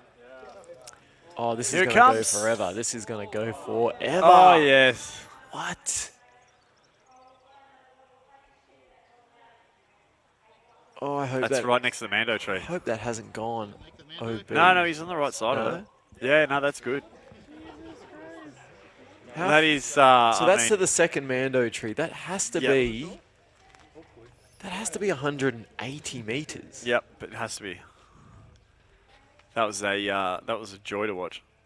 Can anyone listening to this try to find out a measurement of that throw? That was humongous. That one's not going to come out. No. Remains in bounds though, so yeah, that was absolutely sensational. That shot. That by was Dan. huge.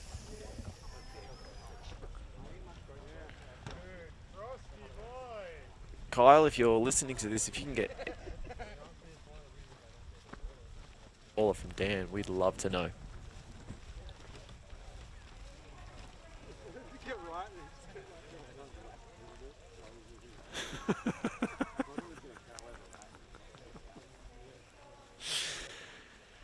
Tommy Tulip getting plenty of love in the chat.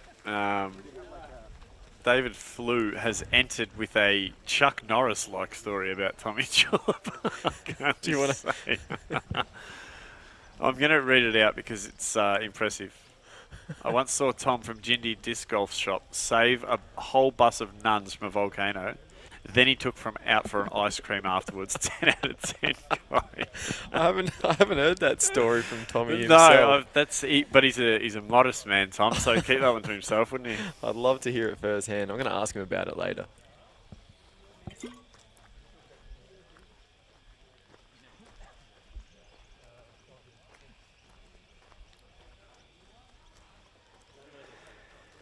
Yeah, geez, I'm still getting over that roller. That was sensational.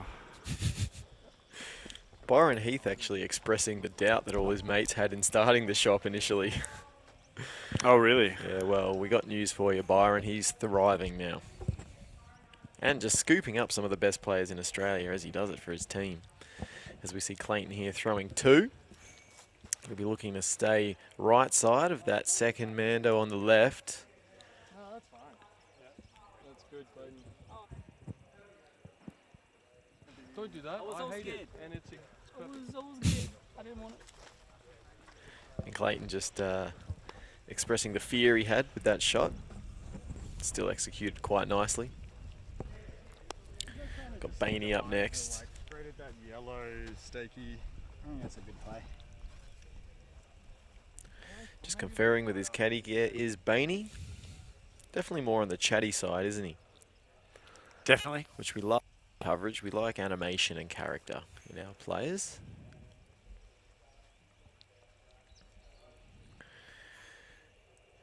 We're looking to move this one pretty hard right to left to access the green. Clears that Mando, gets the big skip. I don't think birdie's in play for Bainey there. He's still pretty pleased by the look of it. Has to be Thomas next. No one threw further than Dan.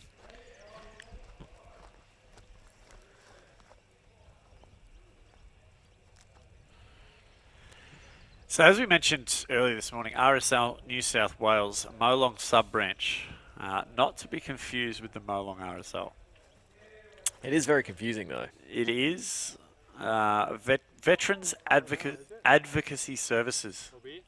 This branch or division of the RSL.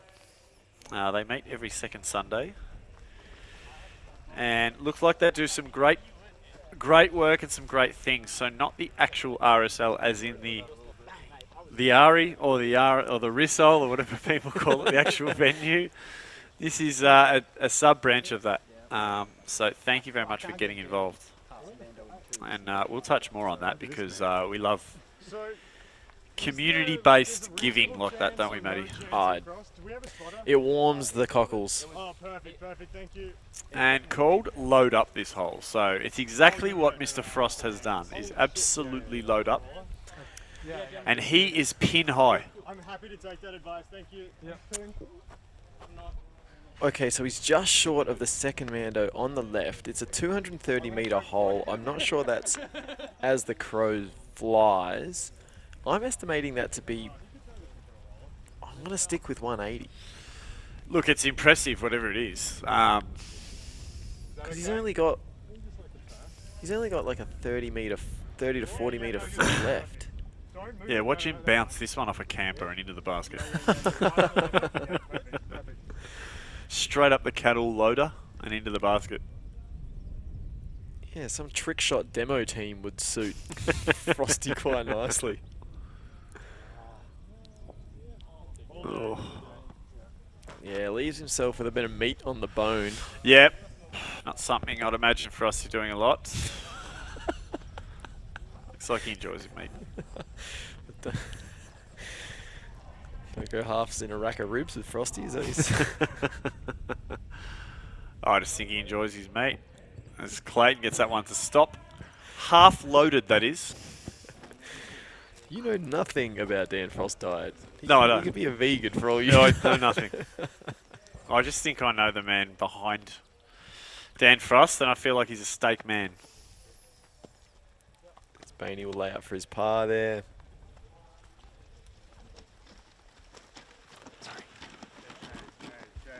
So another half-loaded putt there.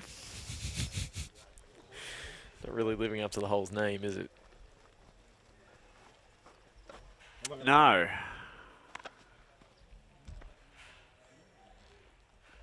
So Thomas has gone super long here, has he? Maybe, yeah, half a metre to your right. Yep. Bainey just calling the shots. Has he gone out of bounds there? No. I hope not.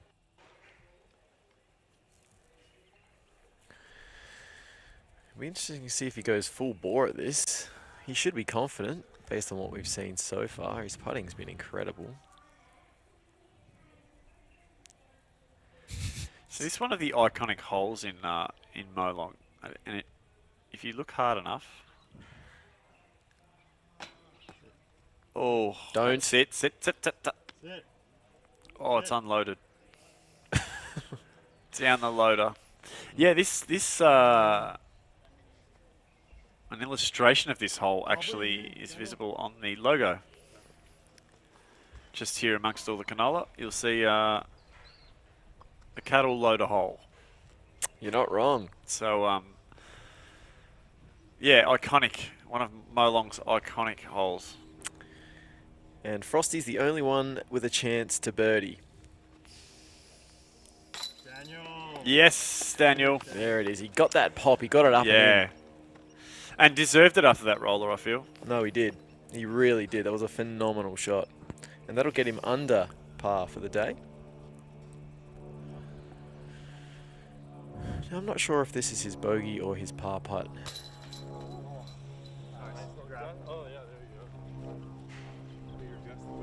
I'll have to wait on updates for that one as Bainey and Beck cleaning up their pars.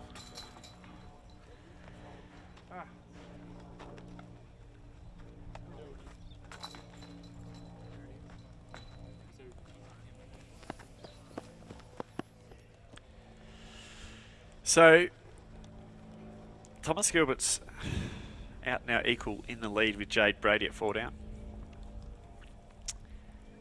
And followed by Luke Bain and Dave Perry a shot behind. So, pretty tight out in front as we move to the back 9 section of this course. So we're halfway through this round already, Matty. Can you believe it? I can't believe it. I never can. Hole 10 is a par 4, 150 metres. Now, it's not an overly long par 4, would you say, Matty? I wouldn't say it's long. No, but it's got its technicality. Yeah, now, window into the twisted mind of a course designer. Fantastic whole name. What that actually equates to in disc golf language is there's a triple mando at the end. A no reason triple mando. I'm not sure if... I feel like it's a nice touch. Oh, it's fantastic. I love it. I feel like it's a great touch. So, yeah, look, layup point. There's a good shot of it there. And super important where you land. Super important where you attack that from. It's a straight line through there to the basket. They do love their triple mandos in New South Wales, don't they? Oh, they're a great feature on any course, I think, and it's another icon of the course. The first shot, yeah, all you're really thinking about is, landing in a spot to give yourself the best chance to penetrate that triple mando. Absolutely. So, yeah, pretty tight out in front as we look. Any MPO cards coming in yet? No, we've got a couple on 17. yeah, it's probably about 120, maybe just under, maybe 110 to the triple mando. So, I don't know, you want to get obviously front on, maybe give yourself 20 metres leeway.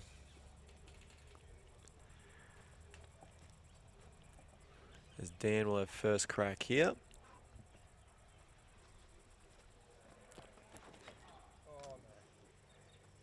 Doesn't like it, but just needs to push through, Dan. Should have chalked indeed. Yeah, Thomas did card the bogey on the last hole. His approach Yeah, he shot went OB. went OB, yeah. Felt like it.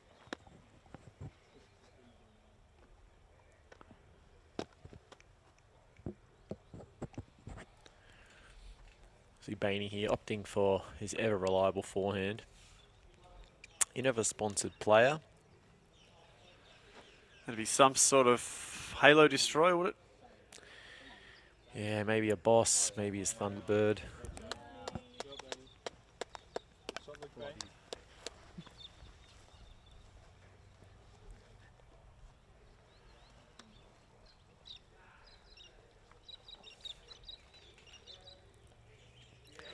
See what Clayton can do. He's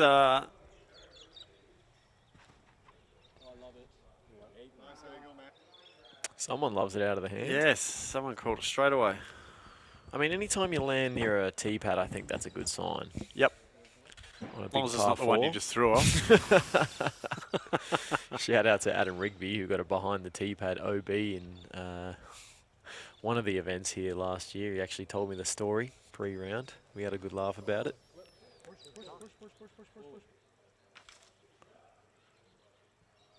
It's going to be okay, I think. Yeah, he got clear, which is the important thing. I'm not sure he's going to have much of a shot through the triple mando there as Thomas. Speaking of Adam Rigby, How's he going? he's 2 down through 13. Big. Yeah. So, Every tournament we cover, I pick Rigby as a dark horse, and he religiously lets me down. Could this be the tournament he turns it around? possibly. He's 3 down, sorry. No, he's shooting well. He's Tied for 3 third. down through 14. And David Perry's jumped to the lead at 4 under. So, yeah, moves into 3rd position, Rigby. So, I did mention all the round, we're watching him very closely. So, yeah, he's just turkeyed 12, 13, 14. So, that golf rock star. Local. And a local. And a great man to boot, so. Looks like we've got Frosty to throw first here of the second shots. I'm just having a look at the year Dan's had. Second, first, third, first in his last 6 showings. Podium. Yeah, he's been very good. In the Canberra circuit. And then a very, very uncharacteristic 12th at the Queensland Open. I remember covering him at the Queensland Open last year, and yeah, he was on lead card every day there. Not sure what happened, but has made amends since. Yeah, I remember we covered him at Eruption last year too. And it was the day after he'd had some dodgy KFC. And he was not in a good place, Frosty. As his second shot gets into the mouth of the triple Mando. Yeah, nice safe play there. Just guarantee you get through. Yeah, I feel like we haven't shouted out these guys enough as whole sponsors. But your best in fluid transfer solutions, Pertec in orange. So when we're talking fluid transfer, we're talking pipes, right? Yeah, hydraulic. Irrigation. Hydraulic fluid. Yeah, not so much. More transfer of fluid from one place to another, Matty. So Not one person to another. no. No, Matty. Okay, just clarifying. I need to know the products well before I really You believe do. in them So we got a and lot. plug We them. got a lot to do on this. But thank you, Pertec in orange, for getting behind the Australian Disc Golf Championships. And you can see TCAM specialist Kyle framing up what Thomas has very nicely here. I guess he's considering whether or not he should try to push through the triple Mando, which is quite reminiscent of hole 7 at the USDGC. I'm sure you're familiar with the bamboo structure. I believe it's hole 7, maybe hole 6, the USDGC, the triple Mando. Yes. Straight Oh, shot. yeah, with the I think it is bamboo actually. It is bamboo. This looks to be more of a maybe like a balsa wood or a sassafras perhaps. It's definitely a hardwood, Matty. Okay. It's Quite quite be a light. treated pine actually. Okay. I thought it, given the light colour, it might have been sassafras, but Shut up.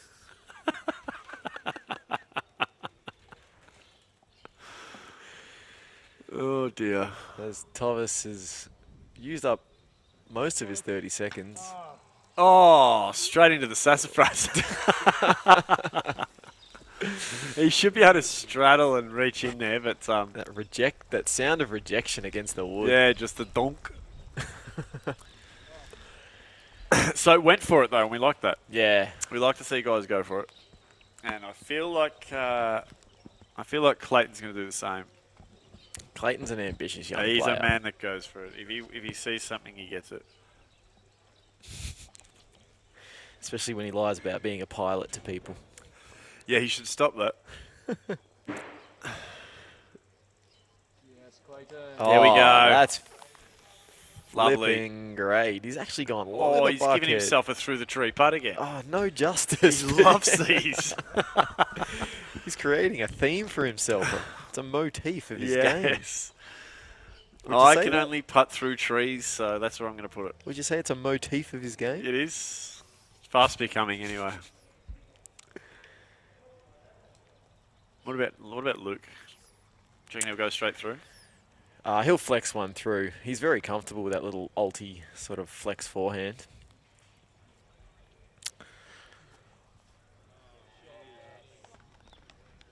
Yeah. Oh, yeah. And that's how it's done.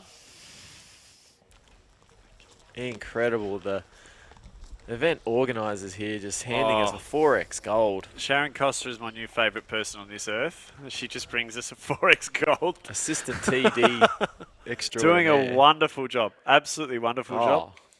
I'm gonna hold this up to the microphone so y'all can hear the greatest sound. Oh yeah. Oh, yes, that's better. And they're responsible too. They're only giving us mid-strength beer. Yes, They they do realise we've got microphones. We've got a job to do. No, we've got a job to do. And if you've ever spent any time with us two drinking, you know how awry it can go. As Dan pushes through for 3 there. Geez, we've been looked after here, Matty, so Oh, far. It's only day one. we're not worthy. This We is are not worthy.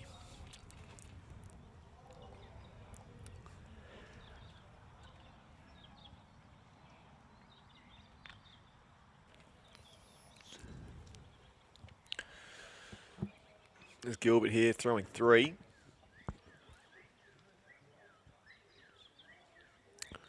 Just having a look at Gilbert's. She's that Beato sensational. Did you keep up with the Aussie Open last weekend? I didn't, Matty, no. We did cover it, not that you and I could make that trip. No, I was... we didn't cover it live, though, did we? No, post-production. Post, yep. Yeah, keep your eye on the channel for that one to come out. Yeah, so we got a lot in the bank at Park once again. We do, which is perfect because it coincides with the European and North American off-season. So hopefully we can scratch that itch for our international viewers. Yeah, and we've got we've picked up a lot of subs recently. Denise Dark, the pesky sassafras. Good to see Denise Darks on the same page. Oh, that's going in. Oh, he's hunted for it. Good run. And a nice little backboard rebound off the tree. Yeah, I like the way he went for it, though. Yeah, Had a backing there that... I don't know. it was a calculated risk. Yeah, okay.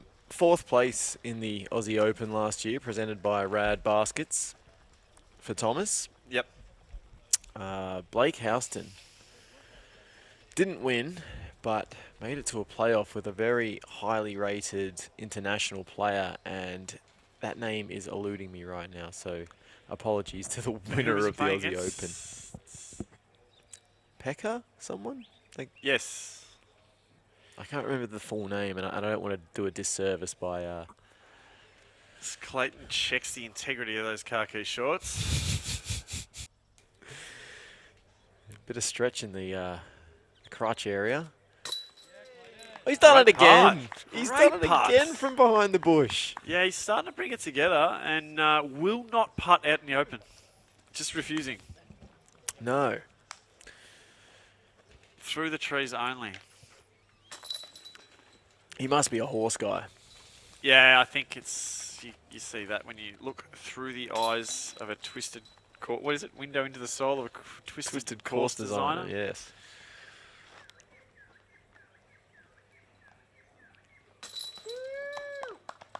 And that's the sole birdie. Yes, very solid and well played by Bain. Just nice and clean. And that's just Luke Bain doing what he does, isn't it?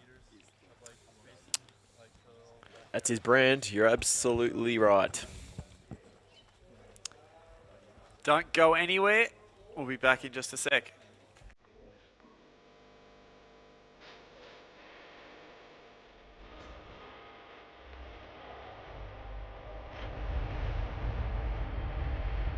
I sound like classic beard.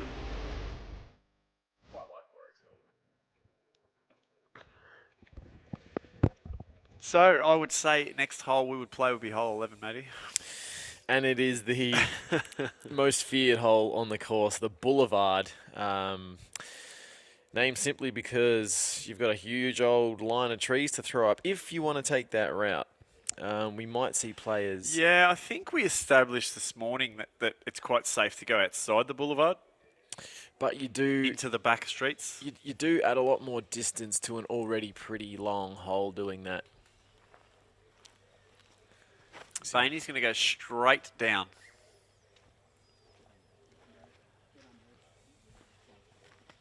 And he's ended up okay. It's 140 metre par 3, so it's a decent amount of distance. And a very, very tough birdie.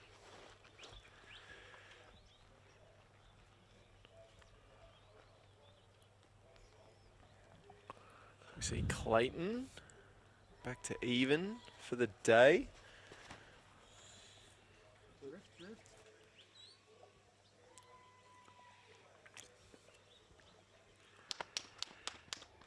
Yeah, and he's just outside the Boulevard there in a laneway, so...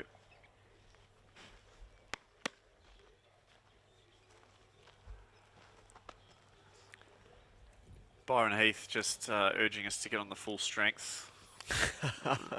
Don't know if you've ever seen it before, Byron, but you don't want that. And another roller from Yes, Frosty. we're loving these rollers, Frosty. I'm not sure he got the reaction from the ground he needed there. He seemed to hit a tuft of... well, he hit a patch of dirt that created a tuft. Jeez, it's a 140 metre hole, and he's pinched off about 110 of it, so... Uphill, slightly uphill. Yeah. Looks like Thomas Yeah, is this opting like for the a roller as too. well.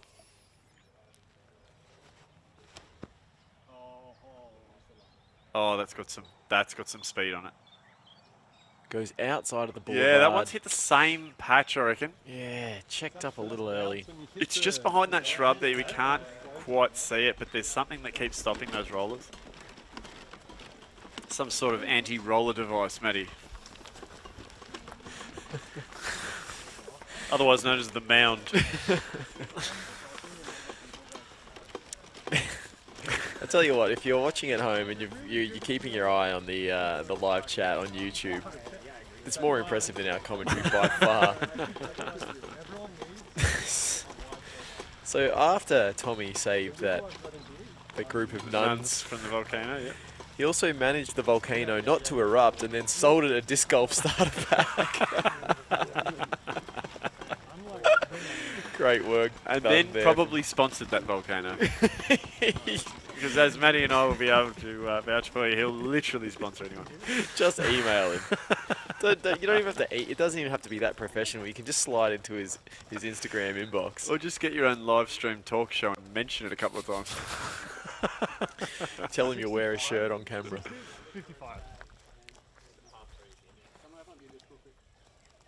See Bainey at an impressive 4 down.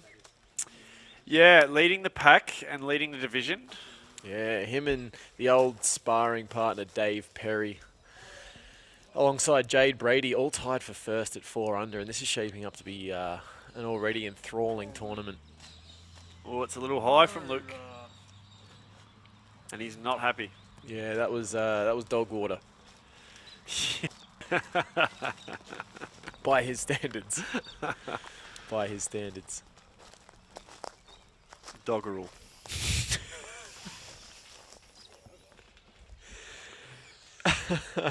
So, little forehand flick around the outside, you'd imagine.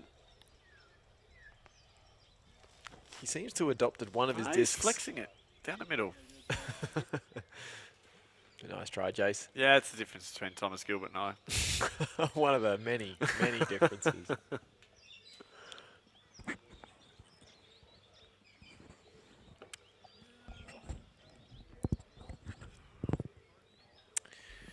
And just shouting out Neil again. It's good to see that the it's rolled over a bit, probably giving him a little bit of relief from the heat.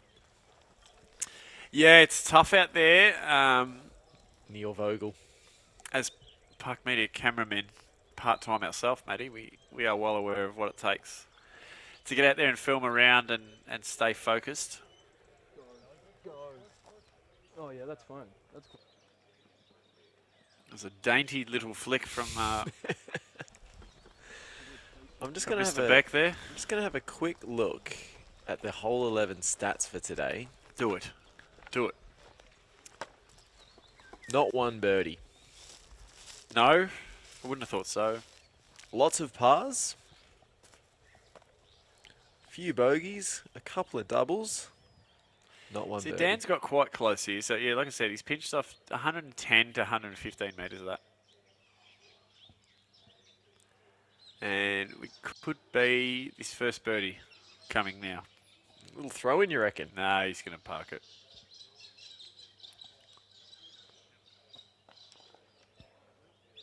Good enough. Little flex. So obviously we're aware of what's going on at the top of the leaderboard in MPO. I just want to...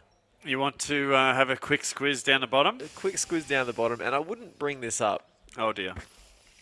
if the competition wasn't being tail-ended by one of our favourite people in Australia, disc golf. And it does not bring me a lot of joy No, it's disappointing to see. to broadcast this news. What do you want It's a big oh dear. do you want to... A big oh dear. do you want to say it? In 30th position. Oh,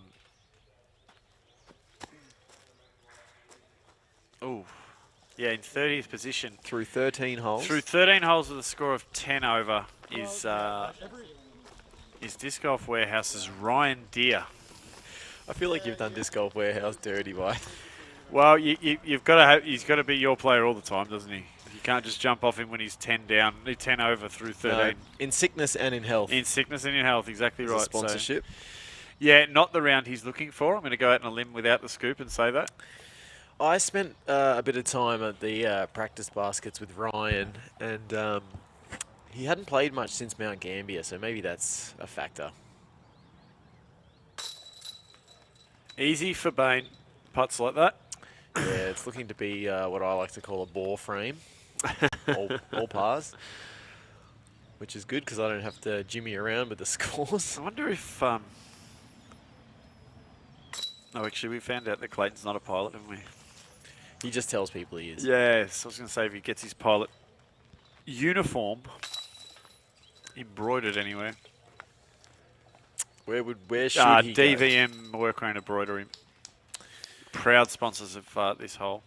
Yeah, do you reckon they had to pay less for their sponsorship because it's a hole everybody hates? Seriously. Gets them talked about a little bit more often. That is true. Anyway. That hole 11 sponsored by DVM. Speaking of disc golf holes, Matty, we're moving on to hole 12. It's another disc golf hole. That is... And this is one of our favourites. It's a par 4, 200 metres. Two distinct lines to this basket. The left-hand line is a little shorter, so it's longer. The left-hand side is longer. The correct. basket is on the left-hand side. The right-hand backhand gap is longer, but probably a little safer. Banjo's dilemma. We don't know what the dilemma of Banjo is. We think it's a reference to Banjo Patterson. Andrew Barton Patterson, yes. Is that his full name? That's his name, yeah. Andrew Barton Patterson, there you go. Look, in any case, I'm really intrigued to see the lines that the players opt with here. All the players have the talent to go either way, so I think we're going to be privy to the diversity of each player's game here. Yeah, now what we can see on that whole graphic is those trees being quite evenly spaced, but it is absolute balls in there. You don't want to get anywhere near that inside of that rough. Around the outside is absolutely necessary. You can see it just gets thicker and thicker. Mr. Beck is going to show us his forehand effort. And thanks to Worrell in the chat there, it wasn't a bore frame. Bainey did card the bogey, and I have updated the scoring graphic. Thank you.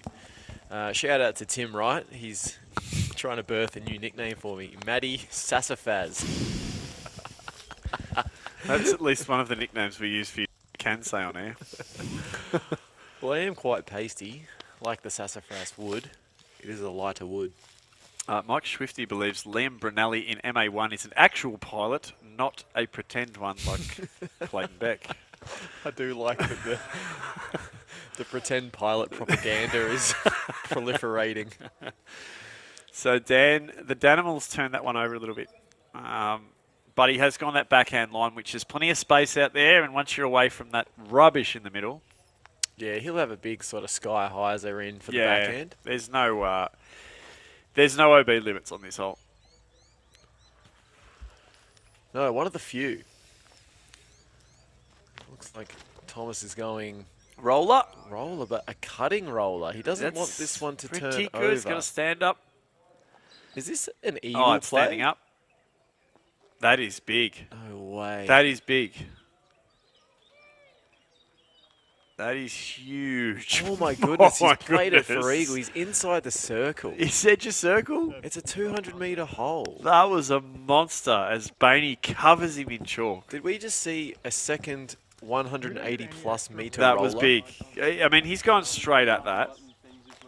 He did. That's easy gone 185. On a cut roller, so he didn't want it to turn over. So he he's just actually kept it gone. It's actually travelled further because of the snake it's done, but That's one of the best shots we've seen on that coverage. is an absolute beauty.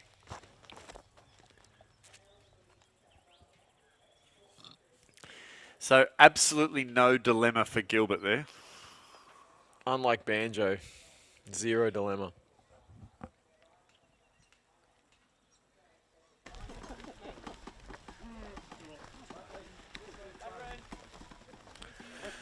I really hope Thomas can capitalise here and get the eagle. Now, for those of you who didn't join us this morning, we had an FPO round. 7:30 this morning, Matty. Mm-hmm. Claire Hussey. Huss is out in front, 8 over, shooting a 9.19.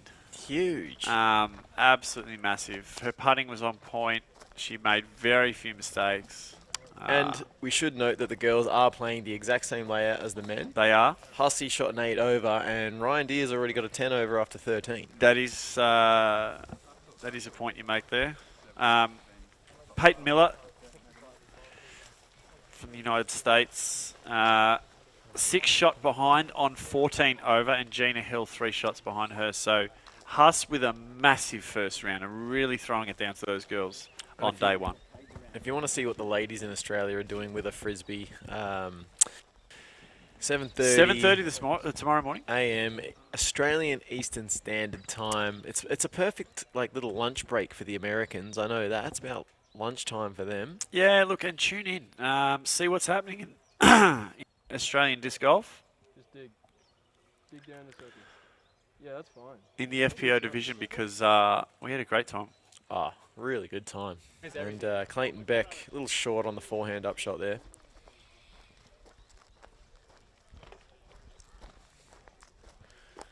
As Kyle makes his way, traverses the fairway. Tough one for a T-cam operator, this hole. Yeah. I think we're trying to find Frosty. I'm going to put the Frosty graphic up.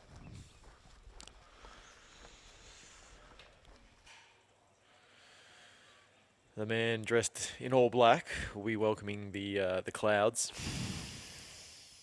Takes the sting of the sun out of it a bit. I hope he's wearing sunscreen today. A low hummer from Frosty. Should I get that in there? It's going a little long, but it's going to circle up okay. Yeah, he's inside circle there.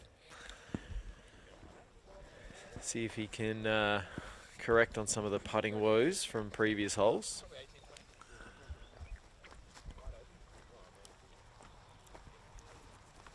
I can't wait to see what putt Thomas has. I think it's definitely one he can make.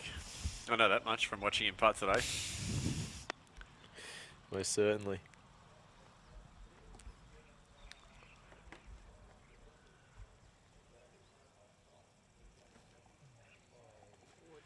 Bainey tries to thread his needle.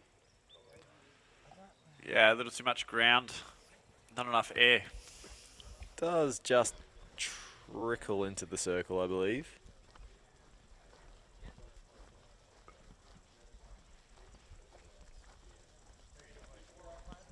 Yeah, but I'm still thinking about that roller. Has that eclipsed Frosty's roller?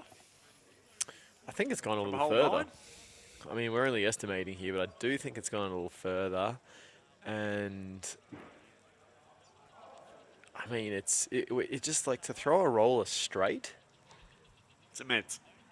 That's an immense Absolutely immense. and rare talent. As we see, there's a mild gallery forming. Yeah, and of course, front and centre is Alan Brunsting. Yep, with tin in hand, Alan. So, if nothing else, Alan, he's a big disc golf fan, isn't he? He's Big supporter of the local scene, and he does a lot for the game, and he's just what I would call a lifeblood character here in Australia. There's Bainey, 4 birdie. not going to come back, that one. Got to be. So is that Thomas's up there? Oh, here he is. All right, here we go. Thomas throwing 2 here. This is an eagle putt. And hopefully a views generator for Park Media.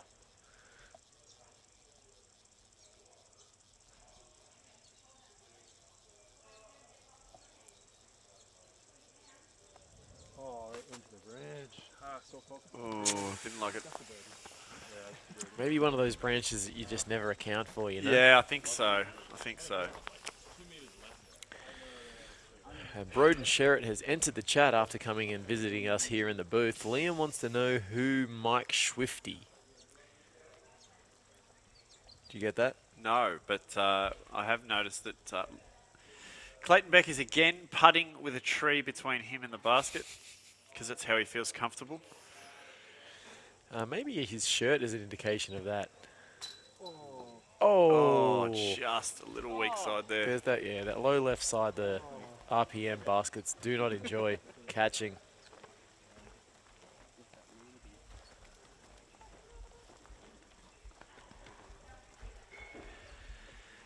So RSL New South Wales, the sub-branch we discussed earlier. Yeah, back for a second hole. Yeah, they're sponsoring another hole.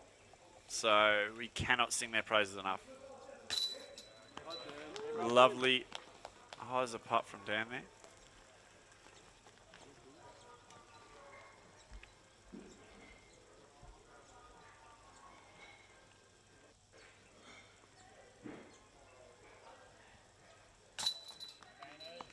And a finish from Bainey.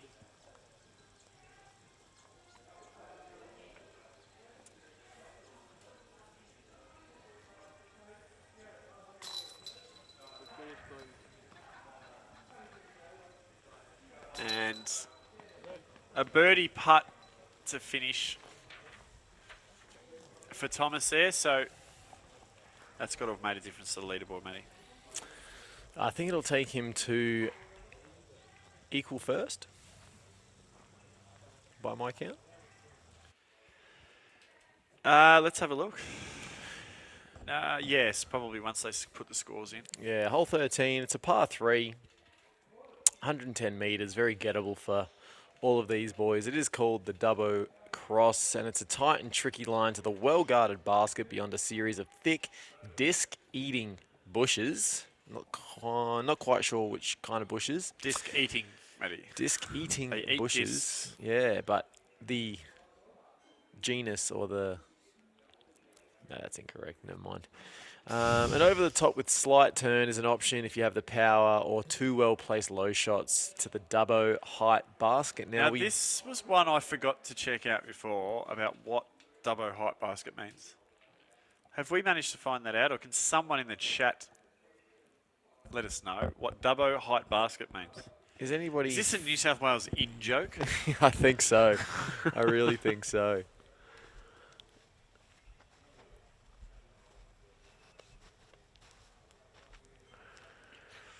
You see Frosty here.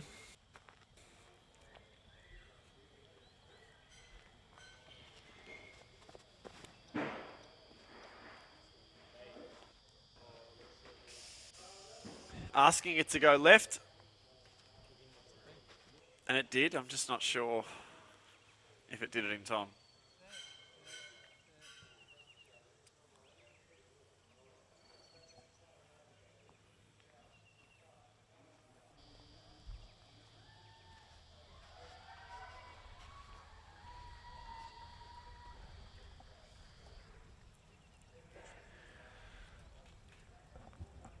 And second place holder currently, Thomas Gilbert. 4 under. Nipping at the heels of David Perry, who's moved to 5 under. Yeah. Okay, so we've got some feedback from Tim Wright, who's doing a body of work in the chat. Tim Wright's helping us out in a big way, isn't he? Yes, Dubbo course has notoriously low baskets. So the Dubbo Cross, we're looking at a low basket on this hole. Okay. And I mean this in the nice way possible. Should suit some of Dan Frost's putting. So are we crossing a fairway? Is that why we call it the cross? Are we crossing a golf fairway? Looks like it.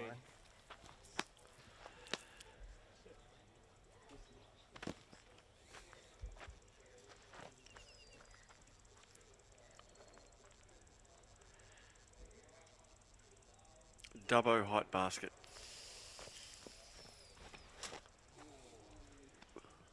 You hear the whip out of Bainey's hand there, but he did catch a little bit of that tree on the right, which might have taken some spins off the disc.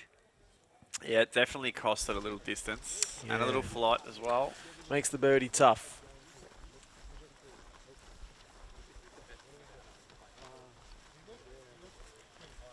As our players make it up the fairway, 110 metres is not huge, Matty, so not going to be long, but Hillside Harvest, we touched on them this morning.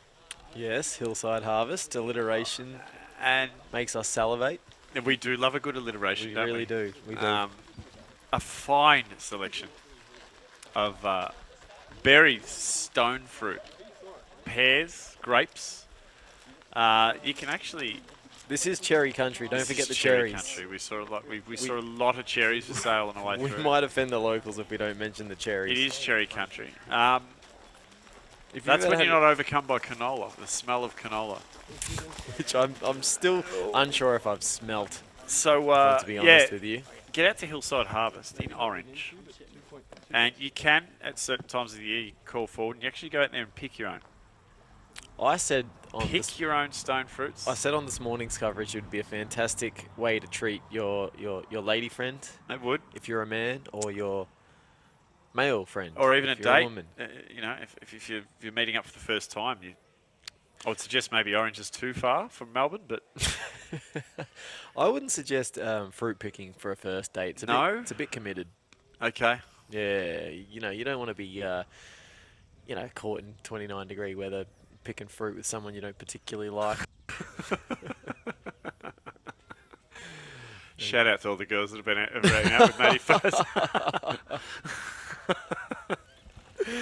And Bainey with a long run there. As much as I've begged, none of them are watching. Still. Ben Matthews. Oh, Ben Matthews, thank you for the comment. If there's anyone that knows about, I'm just going to spell it out, SHIT talking, it is Ben Matthews, one of our favourite Melbourne-based disc golfers. guys to Glad play he's with. tuning in. And glad to know he's still alive. We haven't seen much of him lately. Yeah, he probably just knocked off early. You're inside of a bloody board. Yeah, Friday beers for Benny. Yep. Tell us what you're up to, Ben. Love that you're tuning in. All right, looks like Frosty's going to be throwing the next one. Wasn't sure which one it was. Currently tied 8th is Frosty with his neg 2. Yeah, there's a couple he's left out there. There's a couple of our favourites occupying the upper echelons of the... Oh, is that... do I see Jindy Disc Golf Zone? Adam Rigby and Jade Brady have crept into the top 4. I love seeing Rigby up there. So do I. He's a good man, Adam, and it's good to see him up there. Yeah, I think he's developed a little bit of a monkey on the back for underperforming in big events. So it's really nice to see a Jindy Disc Golf Shop teammate doing well. And Ben Matthews confirms he is having Friday beers, which is a shock to us all. Solid part, not one he's going to miss. So, yeah, not a shock to us all, but thanks for reaching out, Benny, and thanks for tuning in, watching the coverage, and letting us know too. We do appreciate it.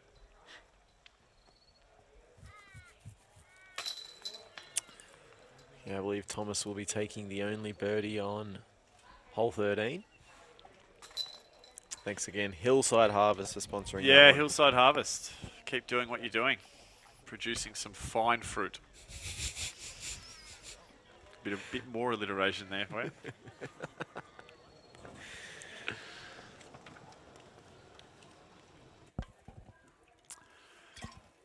On to hole 14. This is a tough one, Matty. 285 metres, par 5, and she's skinny. We've got OB left, OB right, and we've just got a narrow opening up the fairway there. So safety is absolutely paramount on this one. Yeah, we saw the ladies really struggle with this one this morning. Multiple thickets of acacias on the right-hand side act as a natural OB, which may chew up shots just to get back out. Should we ask them to play through? As Thomas clear second now with neg 5, but still can't manage to catch tournament leader David Perry, who's extended his lead on the 18th hole. He's finished for the day.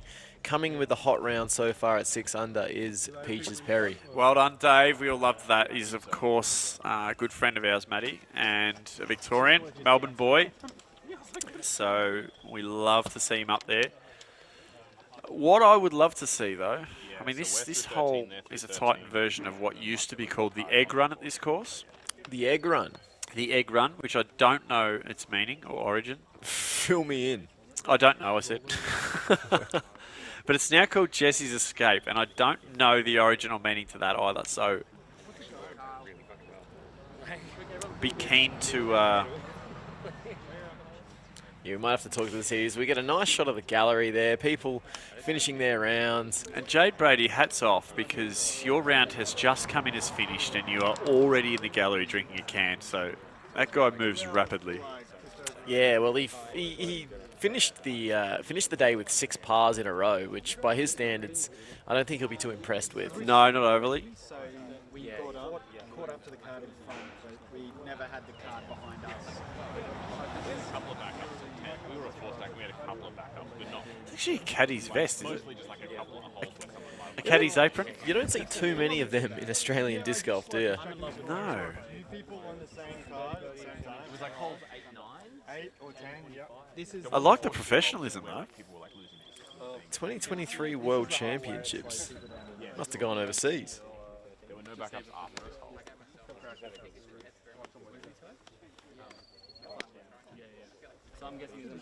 Unless Bainey just carries his own caddy poncho around with him. Dude, I'm staring at that little log.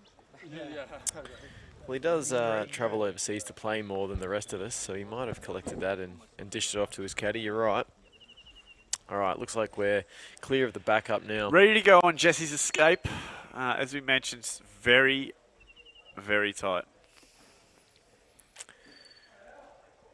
It looks like Thomas will be trying to flex one through that initial. Oh, he's going the roller sorry. again.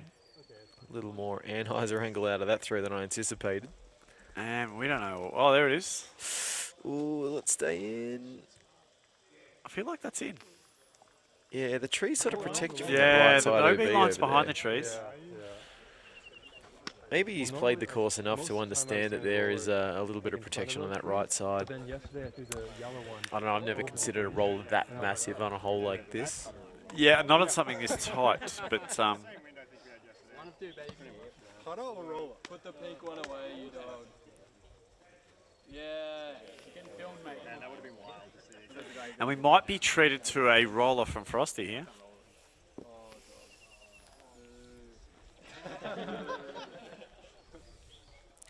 Yeah, doesn't release his rollers with as much, and he sort of likes to throw a flippier disc that sort of starts flat and then ends up as a roller.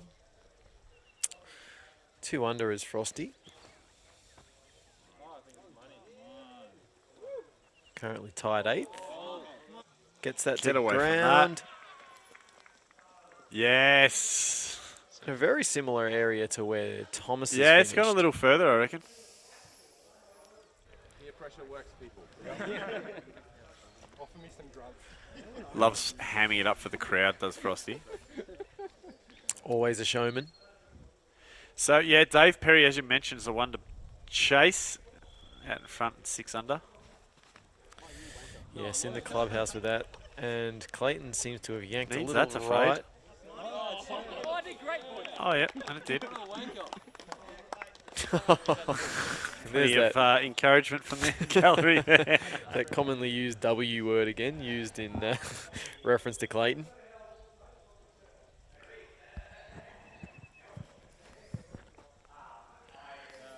See Bainey flexing through the initial gap. Fighting back nicely and just being ever so Bane about it. Like, it's a golf Just club, rock it's not solid, golf, isn't he? man. That's not golf. You can see that sign in the background there, the return of the Pertec. sponsorship. Their Yep. second hole for the tournament. Pertec in orange. I was one step away from going. Oh, Frosty just doing a bit of raise the roof action there. Yeah. And there was a motor vehicle Frosty might use on his next shot there. Just speeding up the right side highway. Yeah, so in answer to your question in the chat, Reese Circuit, we don't think they are OB because the OB line is behind the trees and bushes on the fence. So we feel like they're both in. And please, can someone help out our friends in the chat by telling Broden Sherritt who Mike Swifty is? Because it is bothering quite a few people out there in the campground. So, yeah, Mike Swifty, you have created a hell of a stir. And you have a number of people demanding to know who you are and where you've come from. So it's time to show yourself, Swifty. Swifty. It is Swifty.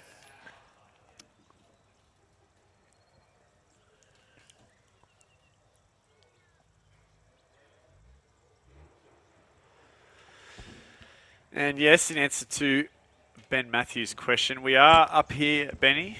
We're on course in the goat shed on the showgrounds. The unofficial goat shed. The unofficial goat shed. And we're bringing this commentary from live on course straight to you wherever you're watching. So we hope you're enjoying it. Hit something. And we heard the call of hit something from his caddy there. I think that stayed in bounds though.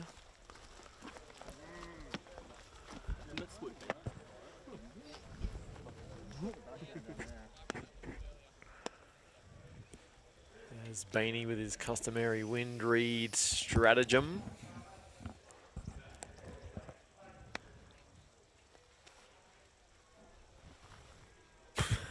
You reading that to me? Tim Wright. Tim Wright is, he's had more beers than us. Well, I can't wait to have another beer with Tim Wright later We on. need to find out who Tim Wright is. I don't know who he is, but I'm very, very interested to meet him. Yeah, that would technically count as a fluid transfer solution, Tim. She transferred the necessary fluids to Yes. us, and it solved the problem of thirst in the goat shed. Bainey goes straight at that bush. Oh, wow. Look at it move. Was out of bounds for a split second and then comes back in, and there's that cheeky little grin that we've been so familiarised with from Luke. This is the tree that's right here.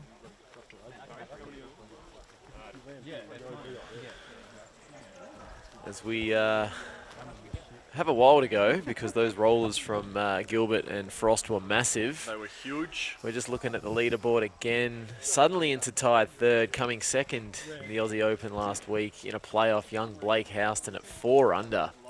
Yeah, late move from Blake with a couple of birdies. So he's playing a clean round. Very clean, yeah.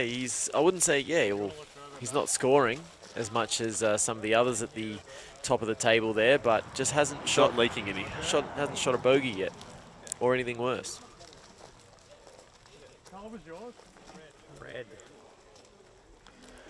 We might as well scroll down to the bottom of the MPO board. And unfortunately for our dear friend, oh, it's not getting worse, is it? It hasn't gotten worse. He's stabilised. You're a big man.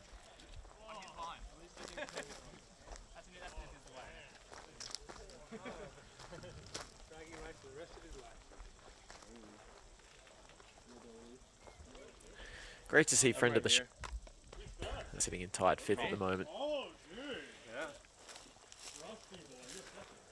Alright, looks like we have Thomas to throw before Frosty.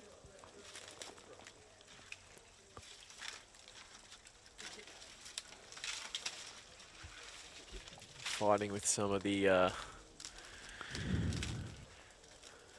deadfall there. And I tell you what, we are being absolutely spoilt here. Thank you so much. A second delivery of beers, and this time they're full strength. As just getting directions to get rid of And our two rubbish. lovely waitresses just dropping them. I mean, this doesn't get any better than this. Again, I don't feel worthy. I do not feel worthy.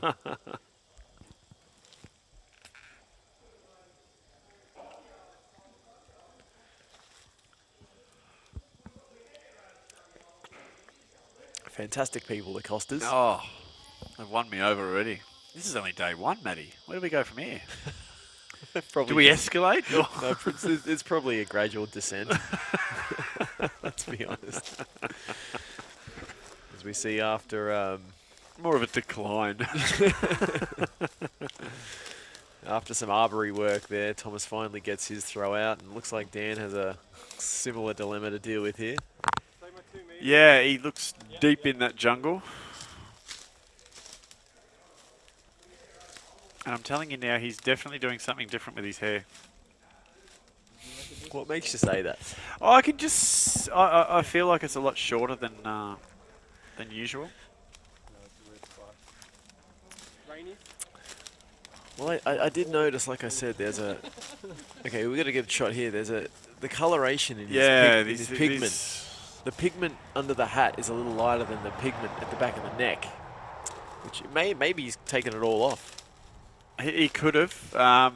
It is a very, very nude nut, it looks like.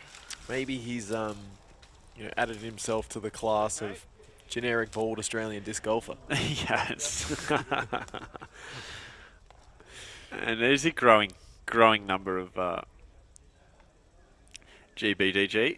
Yeah, they're not a visor community either. As Frosty pitches out his second shot. Yeah, all he there. could really do there, Frosty. I mean, him and Thomas bit off so much distance with that roller that pitching out to that spot still keeps Does it bring in you play. back on track though, to where, does it? I suppose my argument is if you go off and you have to throw that as your second shot, was the roller a waste of time? Does it level out the playing field? Is my question. Well, it sort of does. I suppose it's a chance shot anyway, a roller a lot of the time, isn't it? Yeah, I'm not sure what other outcome they're expecting other than for it to curl up into that sort of, natural rough or natural OB, if you want to call it that, because, yeah, they're not getting a lot of, they're not making a lot of ground with that second shot. As we have Clayton here throwing, I believe it's 3. He's not playing poorly, but he's not playing his best today, is he, Clayton? He seems to have recovered well. He dropped a few early. But he seems to have been pretty clean since then. Yeah, he's had the 2 wins this season, Clayton. He has? Where are they been? His first event, the Beersfield Summer League. Probably not one met with That's lots. a league. It's an L tier. That's a league. Okay. So That's all you got to do usually to win a league on PDGA's turn up.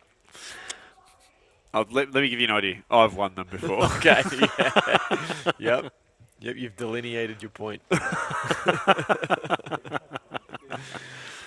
As we see Thomas throwing 3 there, and he'll have a circle's edge look for the birdie. So where was his other win, Clayton? The other win we saw Clayton have in 2024 was Australian Disc Golf Day. Jesmond Lamb, whatever that means. That's a Newcastle course. Well, he made $68 from that win. Right. Good on him. Full disclosure. That's 2 premium plastic discs. Maybe 3 with a sponsorship. There's Frosty up there. He'll be putting for birdie as well. Yeah. So I suppose it does open the birdie opportunity right up, doesn't it? Well, yeah. It starts as probably an eagle play, but then ends up as, the roller didn't quite work out, so I'll take the birdie. And we're getting a nice close-up of some pretty seasoned discs there. Certainly are. And Bainey sort of squatting over the top of them. He's going in with the forehand for his 3rd.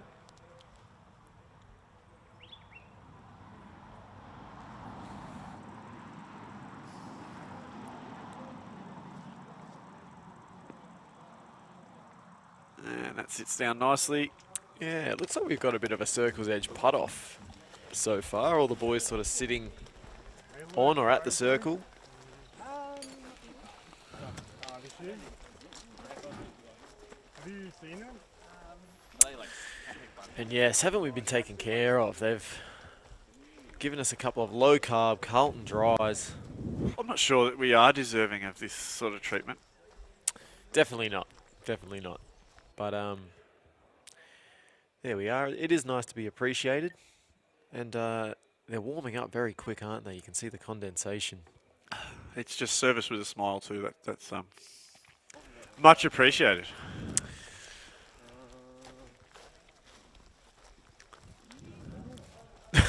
Okay.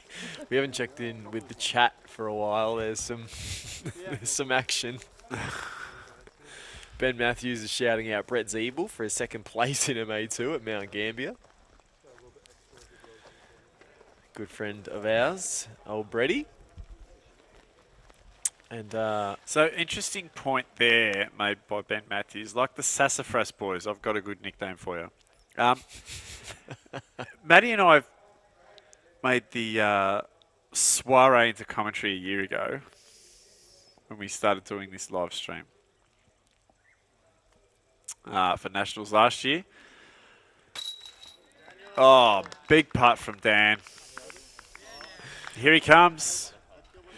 that has been a problem for him today, that distance, so it's good to Yep. see him overcome. Yeah, he's left a few short. So the problem being, we haven't had, you've got some great commentary teams that have got some great nicknames for himself, Matty. Are you referring to the big sexy, Big Sexy and Big Sexy Barry and Sexy big, Barry and big Barry commentary? Yep. Yeah, so I suppose we're going to put it out to the chat over the next couple of rounds, the next 2 days. Matty and I are looking for a nickname. So if anyone can come up with solid from Gilbert, anyone out there can come up with a nickname for us that we can market ourselves as. Try and keep it clean because this is a public chat. And a family channel. And a family channel. So, yeah, feel free to have a crack at coming up with a name for us as a commentary team. Good putt from Great Clayton putt. there. Some good putting by a card late. And, yeah, we will review all options and pick the best one. And you know what? There'll even be a prize if it's the winner. Is this another one of these phantom prizes that you're just offering? These prizes No are all going to planning. come good one day. They're all No going to come good. planning, no consultation with us. Oh, low from Bainey. That's a rare one. That is rare. Usually he gets it up nice and high and just keeps the disc on a very even plane. See, far winder. Narada's already getting at it. And I feel like he's going to flood the chat now for the next half an hour. He's been pretty active. Cam Ford, 6 shots better than Abe Brunsting. Surely that's not light for Big Al. Well, we're going to have to talk to the throwers about that one.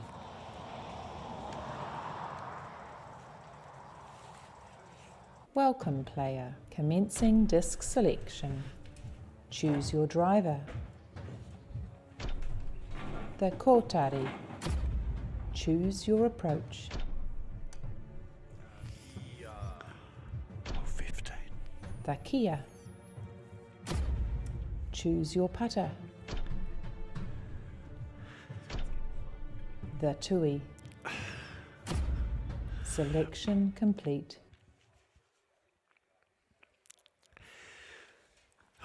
Welcome back. Hole 15.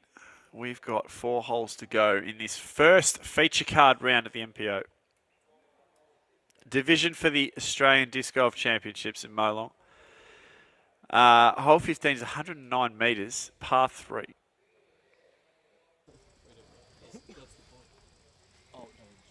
Hide and seek, they call it, Matty. Nothing, no OB or Mandos to speak of, just some really annoying trees. Yeah, hitting the initial gap through the trees is the first of a number of challenges on this deceptively tough hole. Don't let the distance fool you.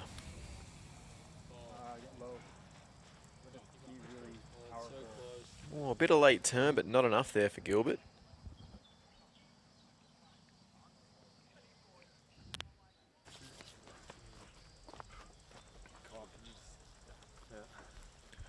This Frosty looks like he's lining up something huge. Wee Faz. I've been no, I'm not gonna. That's what they used to call me in high school, Haley. Bit of a I'm locker- liking the bit of a locker room nickname, that one.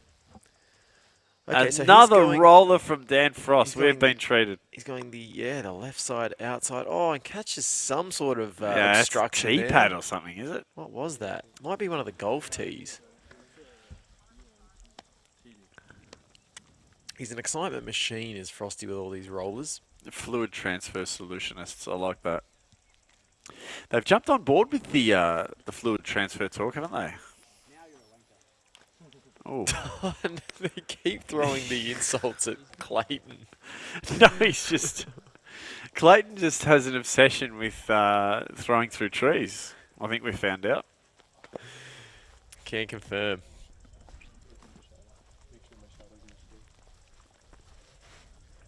Wee bucket. Okay. I'm gonna put a line through wee bucket.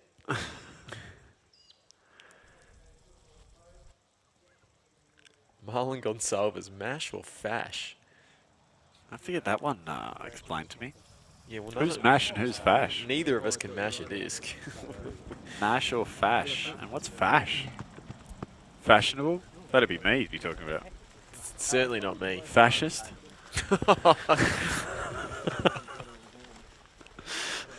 The two mangy wombats, maybe. Maybe Haley's channeling the what are they called on Jomers? The two ladies there, the two wacky geese or something. Oh, okay. The two mangy wombats. The beer boys. We do like beer. Yeah, we are enjoying one at the moment. And if you like a beer and you're in the Molong area, get down to the Molong RSL. Please, please. It's your club. It's not mine. It's not Maddie's. It's not even theirs. It's your club.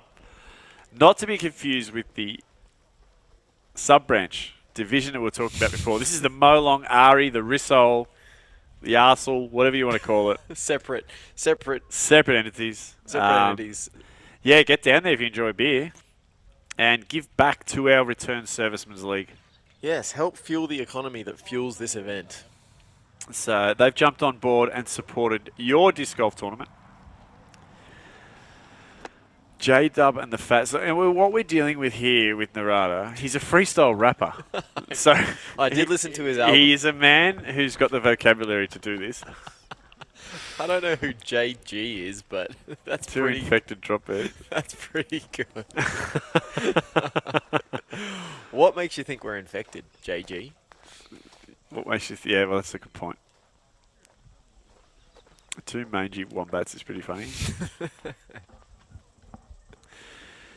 So, yeah, hide and seek, because look where the basket is. We missed Alex Evans' nomination, 13er. I feel like that's a little too derogatory for me as Frosty throws his second there. Yeah, well and truly hidden in the trees, this basket. Treacherous pin placement, it's been called. I believe that's where the name hide and seek comes from.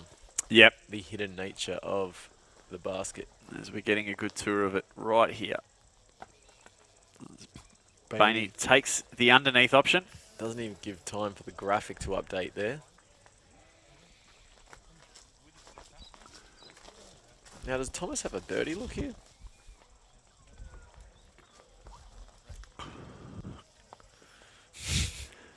Two hot geese. Oh, that's their name, the two hot geese. Honk honk.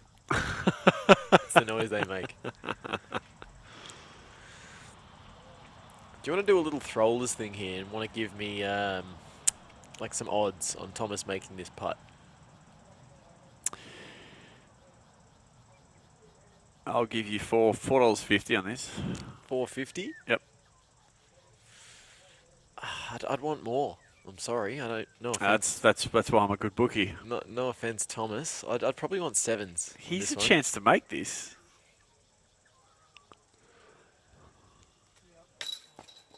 Oh, see? He was a better chance than I thought. 450 was healthy odds. I thought he was hidden behind that. He was probably $1.20 for that. I thought he was a little more blocked off by that shrub. So, he's out in front now. 2 hot goats in a shed. And you haven't even seen us with our shirts off, JG. Sharon brings 2 more beers, you'll see it.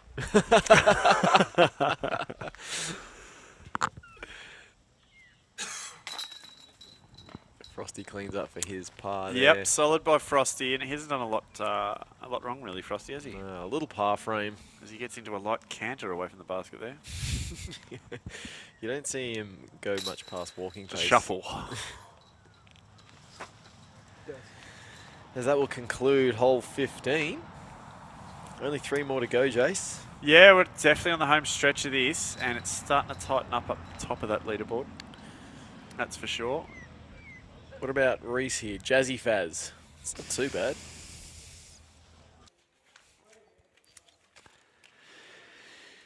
As we said, 16, 17, 18 left. We're going to do 16 now. It's 119 metres. It's a par 3. Local drop. Now, it's called local drop, Matty, because it's fairly downhill. I think the downhill section is just over the crest, close to the basket. Yeah, you have to thread a pretty skinny gap of through the pines there, and once you sort of get over that crest and try to have the disc sort of glide downhill, you've done your job. No, really fun hole to throw this one. Sponsors here, Rosenay Organic, and we didn't give them much airtime in round 1, so I know you're going to get on top of that. The inebriated drop bears. Yeah, we good with that. We really had 2 beers. Scruffy in the weed. Scruffy. I feel like these suggestions are a little more derogatory toward me. I wonder why that is. You look like we dragged you out from under the tree over there. Well, I normally have a moustache, but because I'm not participating in this year's Movember, I decided to grow out the beard for the month. Yep. Yeah, I don't want to be one of those, pretenders. Not raising money for a good cause if I've got a moustache. So, preservative-free wine. That's what you'll get at Rosenay Organics. And what you will get from preservative-free wine is a mitigated hangover. That is a good point, actually. Yeah, you do get that from clean. Yeah, preservative natural wines, organic grapes for nearly 3 decades. 3 decades is a long time. 3 decades of growing organic grapes. So you'd have to imagine they'd be quite good at it. I'd hope so. Yep. For example, I've been alive for about 3 decades. And you're okay at it? I'm okay at being alive. Although this year I haven't really demonstrated that, as my body slowly fails. So Straw Bale Winery. So that sounds like very rustic and old school. Sounds bare like bones. another great date spot, doesn't it? It certainly does. Something does. to impress a paramour you might have. Yeah. I like that. Paramore. 2 boys, 1 gap. 2 cranked hogs. What does that mean? That's the winner. I'm sorry. 2 cranked hogs is leading in the Weed Matt. That's also a good one. Weed fascination. Is that implying that we're partial to the Narada just stripping it all back and going with Weed Matt? As Gilbert here, equal leader at 6 under. Let's see how he navigates this relatively. Turns it over a bit. Is he going to recover? Oh, he's out there. I don't think he got over the. Did he get over the crest? Look, he did, but 109 metres. His bad throws are going 109. So seems to think he circles edge. Fazza Jazza from Roden. That's another good one from Reese Circuit there. As Frosty just buttery with that backhand. Isn't it? And goes a little long. Yeah, he'll be circle's edge. Yeah, it's deceptively downhill, isn't it? It doesn't look that steep. Tim Wright giving us a little cricket update there. What did Cam Abratansky do? Yeah, look, I haven't looked yet as we see that drive from, but I have to agree with Baz Byron Heath. I'm on board with 2 cranked dogs as well. I have no idea what it means, but I think it's a ripping name. And Clayton Beck gets the edge with his drive there. Weed Stash from Taron Anderson. That's not bad. I'm loving the. That's not bad. We've got literally 2 pages of participation here from our chat. I didn't think the people would care as Bainey flexes over on a forehand. This is looking like the best of the bunch. Yeah, it's pretty good. Yeah, probably CTP 20 there. meters long. Jason, the disc golf commentary Would it be team. bad to throw this in the bush or not at all? That's BZ. from Brett Zeeble. I judge you. He's a simple man in ways. Well, I think that's in tribute Kinda to like last- our Street League team. one tournament where I did. Did you guys end up winning? No, we didn't. We didn't. We lost to the Wallies. When your captain elected not to play you in the crunch Yeah, game. he did. He did. And look, I'm sure that's a decision that he rues to this day. Do you reckon Brennan loses sleep over He that? does. He does. I'm sure he does. He has. We all have regrets, but Brennan just has a few more than the rest of us after that day. Rosnay Organic Wines. I mean, what more can you say? They're making wine the old-fashioned way. Chance of an ace, I'm gonna be like, We Like might you have said, we might have to no- make a stop on the way home. I wouldn't mind I picking myself love up that a this bottle. course is this hole's called local drop because I actually thought that was denoting the organic wine. Well, it's a twofold joke, isn't it? It is. It's multi-layered, and that's what we pick up here in this commentary box: is multi-layered double entendres. Correct. You won't get it past us. We have a penchant for good literature. Correct. Oh, he's been doing it all You day. should have asked for odds on that one. Been doing it all day. I would have given you $2 on that. That gives him the outright lead, Jace. 7 under. Wow, he's a good putter. Is it what really separates these Pro Tour guys from? Oh, look, I think it's the distance too. We just don't see players throw as far We as saw these with guys do. Casey Hannemeyer was out here for Eruption. I think we saw the similar thing with him. Just, Frosty's caged another one. It was big. That was big.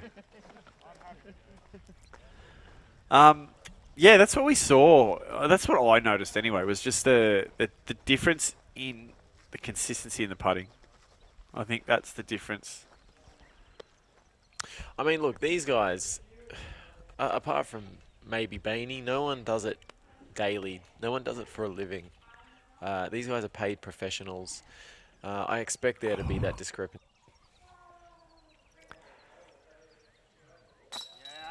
Oh, makes up for that Yes. last putt with an absolute zipper. And he's not going away, Mr. Bain. Never does. Rarely does. And Clayton Beck, not to be confused with the recording artist, Beck. Beck.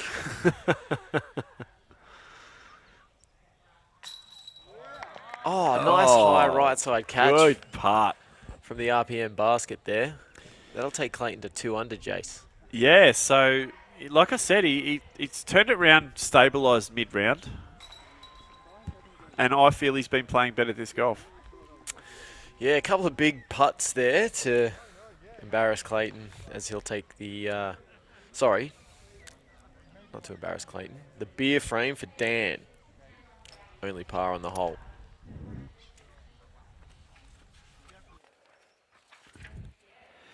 On to hole 17, par 4. Windmill Glade. Windmill Glade. So it's a glade. What does that mean to you? A glade is some sort of like grassy area, isn't it? Yes. It confuses me, the word glade, because I often think Everglades, which are couldn't- swamps. I couldn't describe the form of a glade to you. No. But this one's got a windmill on it, so it's pretty obvious which glade we're talking about. Okay. It's 197 metres par 4. This is an interesting hole because we saw We saw Huss go way right off the tee this morning and really open up that right-hand side and come in. And I think pretty sure she parred the hole. So just wanting none of what was going on in front. No, look, this hole's all about your second shot, really. You've got a pretty open shot. How has Chris Finn managed to commandeer that that golf cart? Chris Finn pulls strings, basically. Is this a sky roller? The roller's a pretty safe play here. There is no OB on the Yeah, it's right-hand like we side. said, there's plenty of space out there. And that's still rolling. And just to confirm, Jace, a glade is an open space in a wood or a forest. Not that I would call this course wooded or forested. But your first shot is throwing into a glade, a nice open area. Yep. And then the peninsula that you're really throwing to is the is where the shots stack up on this hole. And the windmill is directly related to the windmill. Yeah, the windmill refers to the windmill. I still haven't actually seen the windmill. I'm boring here. Missing. Yeah, Where is the windmill? There it is. Oh, it's tiny. Yeah, and look, it doesn't move either. There's a good shot from Kyle on T-Cam there. It doesn't look like it's doing a lot of milling.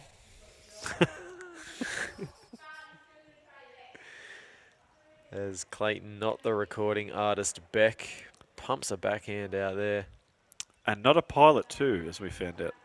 Just tells people he is. Yeah. Haley Cooper Rye is providing some gold here. Jason Fazoff, we're going to have to sit down with these later. And two multi-layered cranked hogs. We're the only things about this coverage that isn't multi-layered. We're very shallow and one-dimensional. As we see Bainey step up.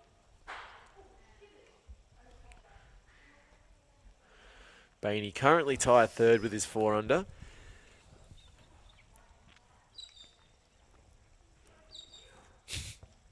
And Worrell just bringing attention to the lack of wind. No action from the windmill. Yeah, it could be why the windmill's not working. Yeah.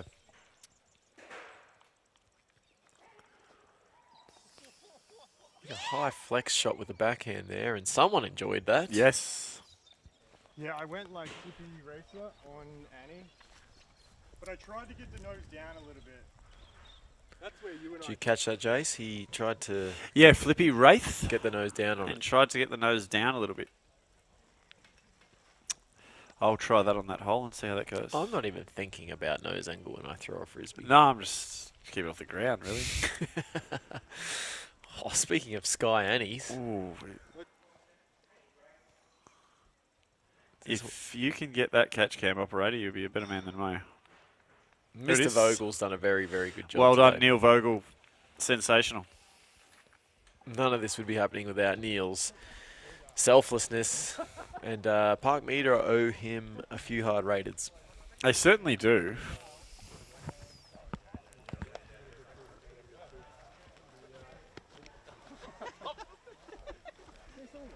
Chemical attack.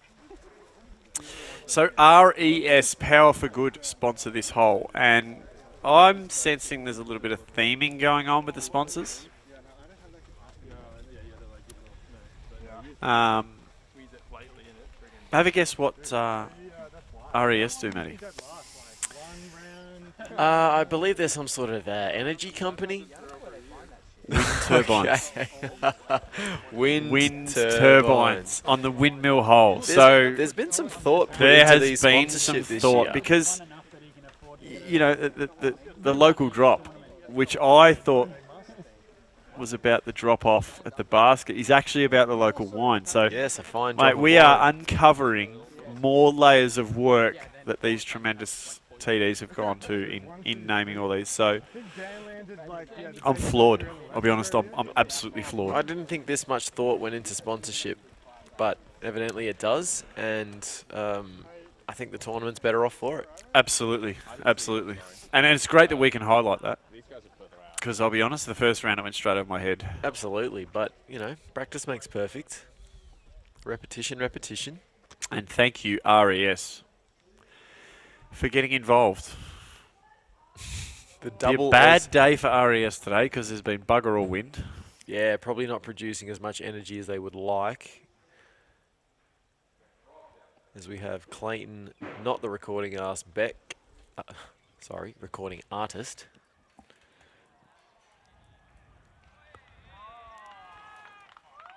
Yep, he's inside. He's Beautiful. inside. I don't know how he's landed in that spot and remained inside, but he has. What is this he's lining up?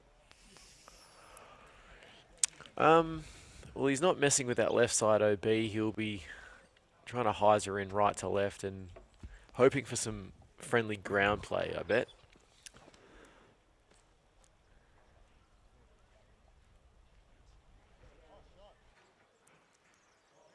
Conservative. I think it's in. Conservative. He didn't want to overpower it. No, to go long, he was. You could see he was concerned about it. and he kept it nice and right.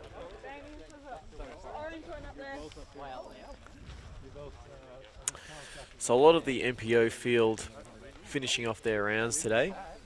Tim Bowen, 3 under, tied 6th. Blake Houston, 4 under, tied 3rd. The best place that I've landed is over Adam the fence, Rigby, like 40 meters back there. maintained. He's 3 under. He's also tied 6th. What about that canine character from Canberra, Dude, watch me muff it, dude. Austin D'Alessandro? Yeah, he's Even? he is even. Yes. That's good. So it's about like 50 Thomas pushes, Gilbert like, out with a clear lead. Now over Dave Perry. Luke Baines sliding up into 3rd.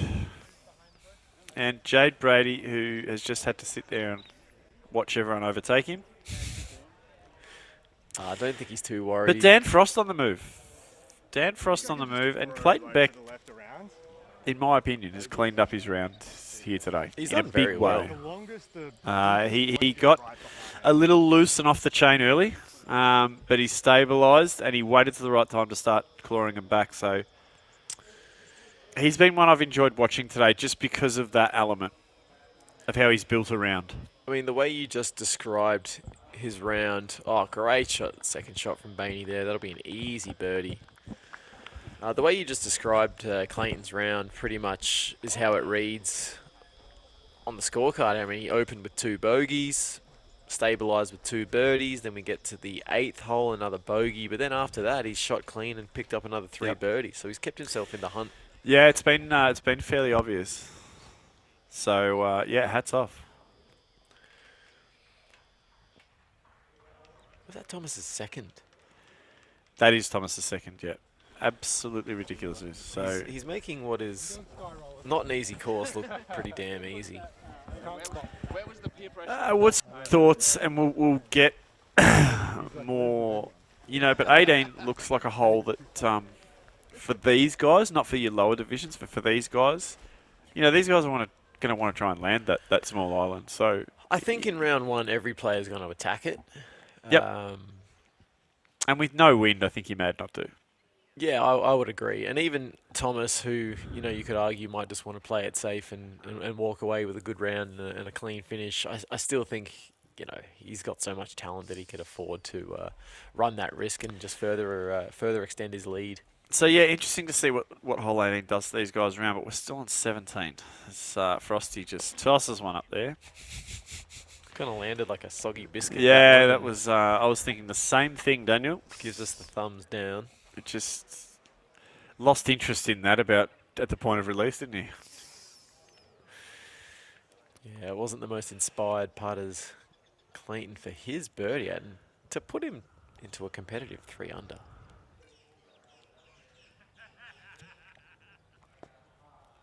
Oh, it's not the time you want an air bud, is it? Especially with that OB close. Yeah, you don't want to be comebacking from there, but he stayed in, thankfully. Disappointing air bud. Yep. An air bud, of course, Matty. Named after the basketball-playing Labrador from the movie franchise, but Jace, it's a golden retriever. Golden man. retriever, sorry. I mean, they named the 4th film in the franchise after the fact that he's a golden retriever. Wide retriever. Where he decides to take on NFL football. Or was it golden receiver? I always get mixed up. As Thomas Gilbert takes another one. As does Bainey. as does Bain. So plenty happening up the top of this this leaderboard with only one hole to go.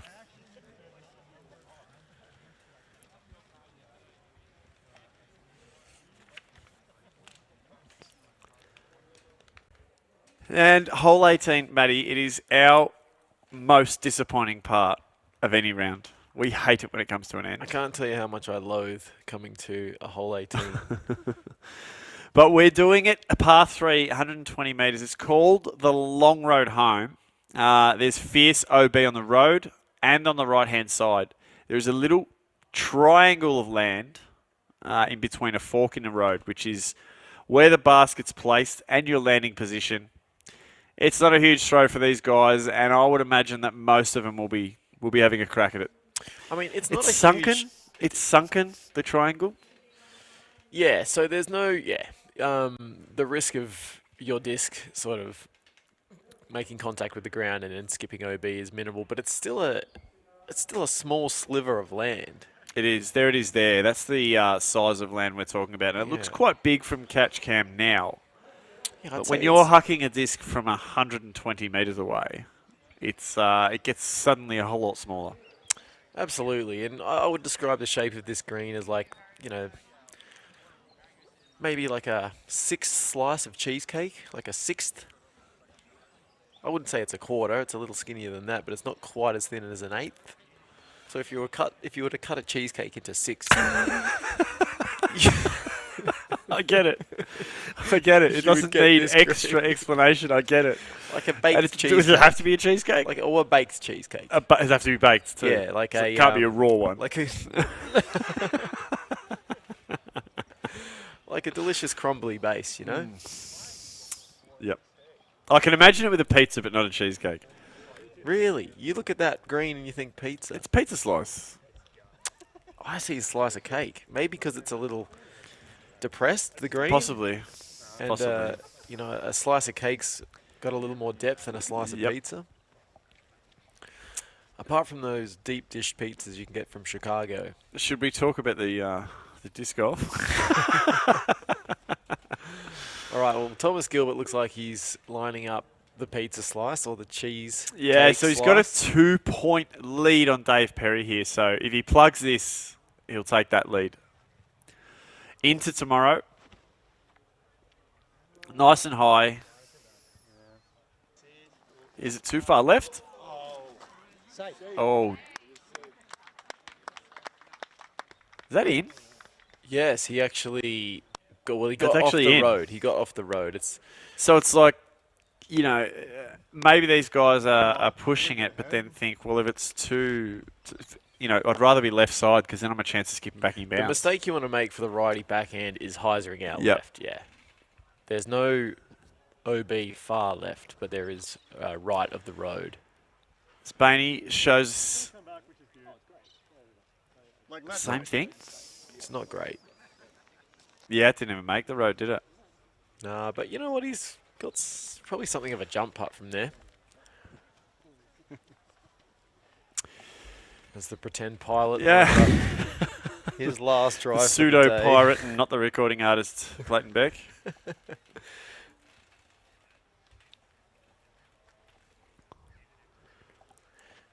We see him in the shirt donning some He's gone for Australian safety too, I think. flora.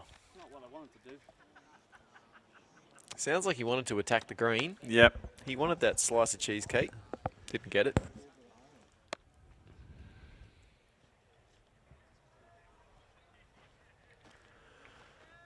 All right, Frosty can push up into the top 4 with a birdie here. Let's see how much he wants it. Oh, I like He's this gone line. wide. I like He's this gone line. wide. He's got no choice. Is it too? Oh, the tree has hurt him there. Yeah, it's out of bounds. I like the commitment though. Yeah, that was definitely the riskiest line we've Jesus, seen. not that short, is it? Worrell seems to agree with you. Pizza. Yep. Mud cake. So, okay, at least Ben's on the, my side a little bit with the baked goods there.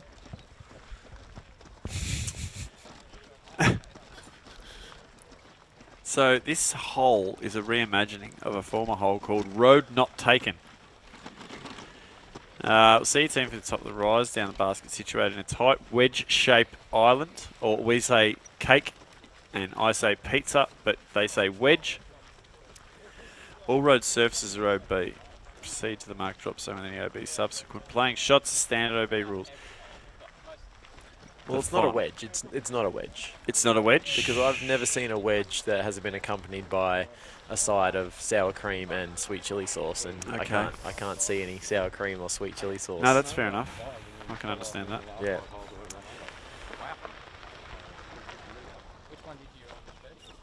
Narada asking the question that needs to be answered. How does Park Media have better live coverage than DGN? Look, we've got to shout out our boys sitting across the other side of the country, a little south of us. And I think also it'd be rude not to take any credit for this, Matty. No, definitely. You're about to shout out Toph and Amos. Living It Live. Toph and Amos in Bendigo. Yeah. They're the architects behind. So Kyle Herbertson is the visionary. They are the architects. And what do you call us? I don't know. The liabilities? The buffoons. So, yeah, there's a whole team of people making this work. Don't. Ooh. And we are absolutely rapt to get your comments. And tell us how much you like it, because we love having our egos stroked. And we just feel very privileged to be able to do this, you know. When we say we put in very little into the setup of this project, we put in less than nothing.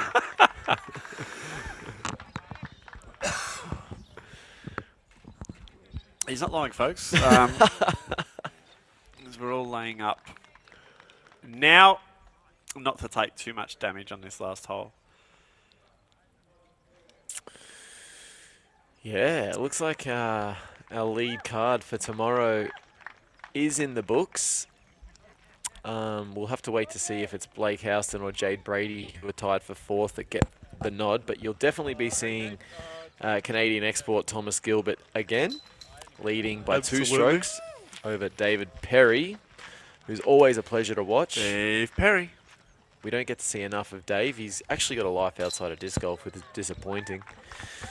We're going to see Bainey again, 5 under. Yep. Holding clear third, and as I said, it'll be one of Blake or Jade rounding out the lead card tomorrow.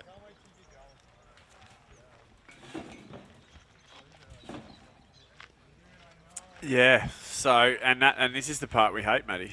It's as we've got a fair gallery forming there just out at the back of hole 18. Yes, enjoying the shade on what is a And pretty what a hot day. community, and what a campground, and what a fun area, vibe that these TDs have built. And I'll tell you what, after day 1, I'm absolutely loving this.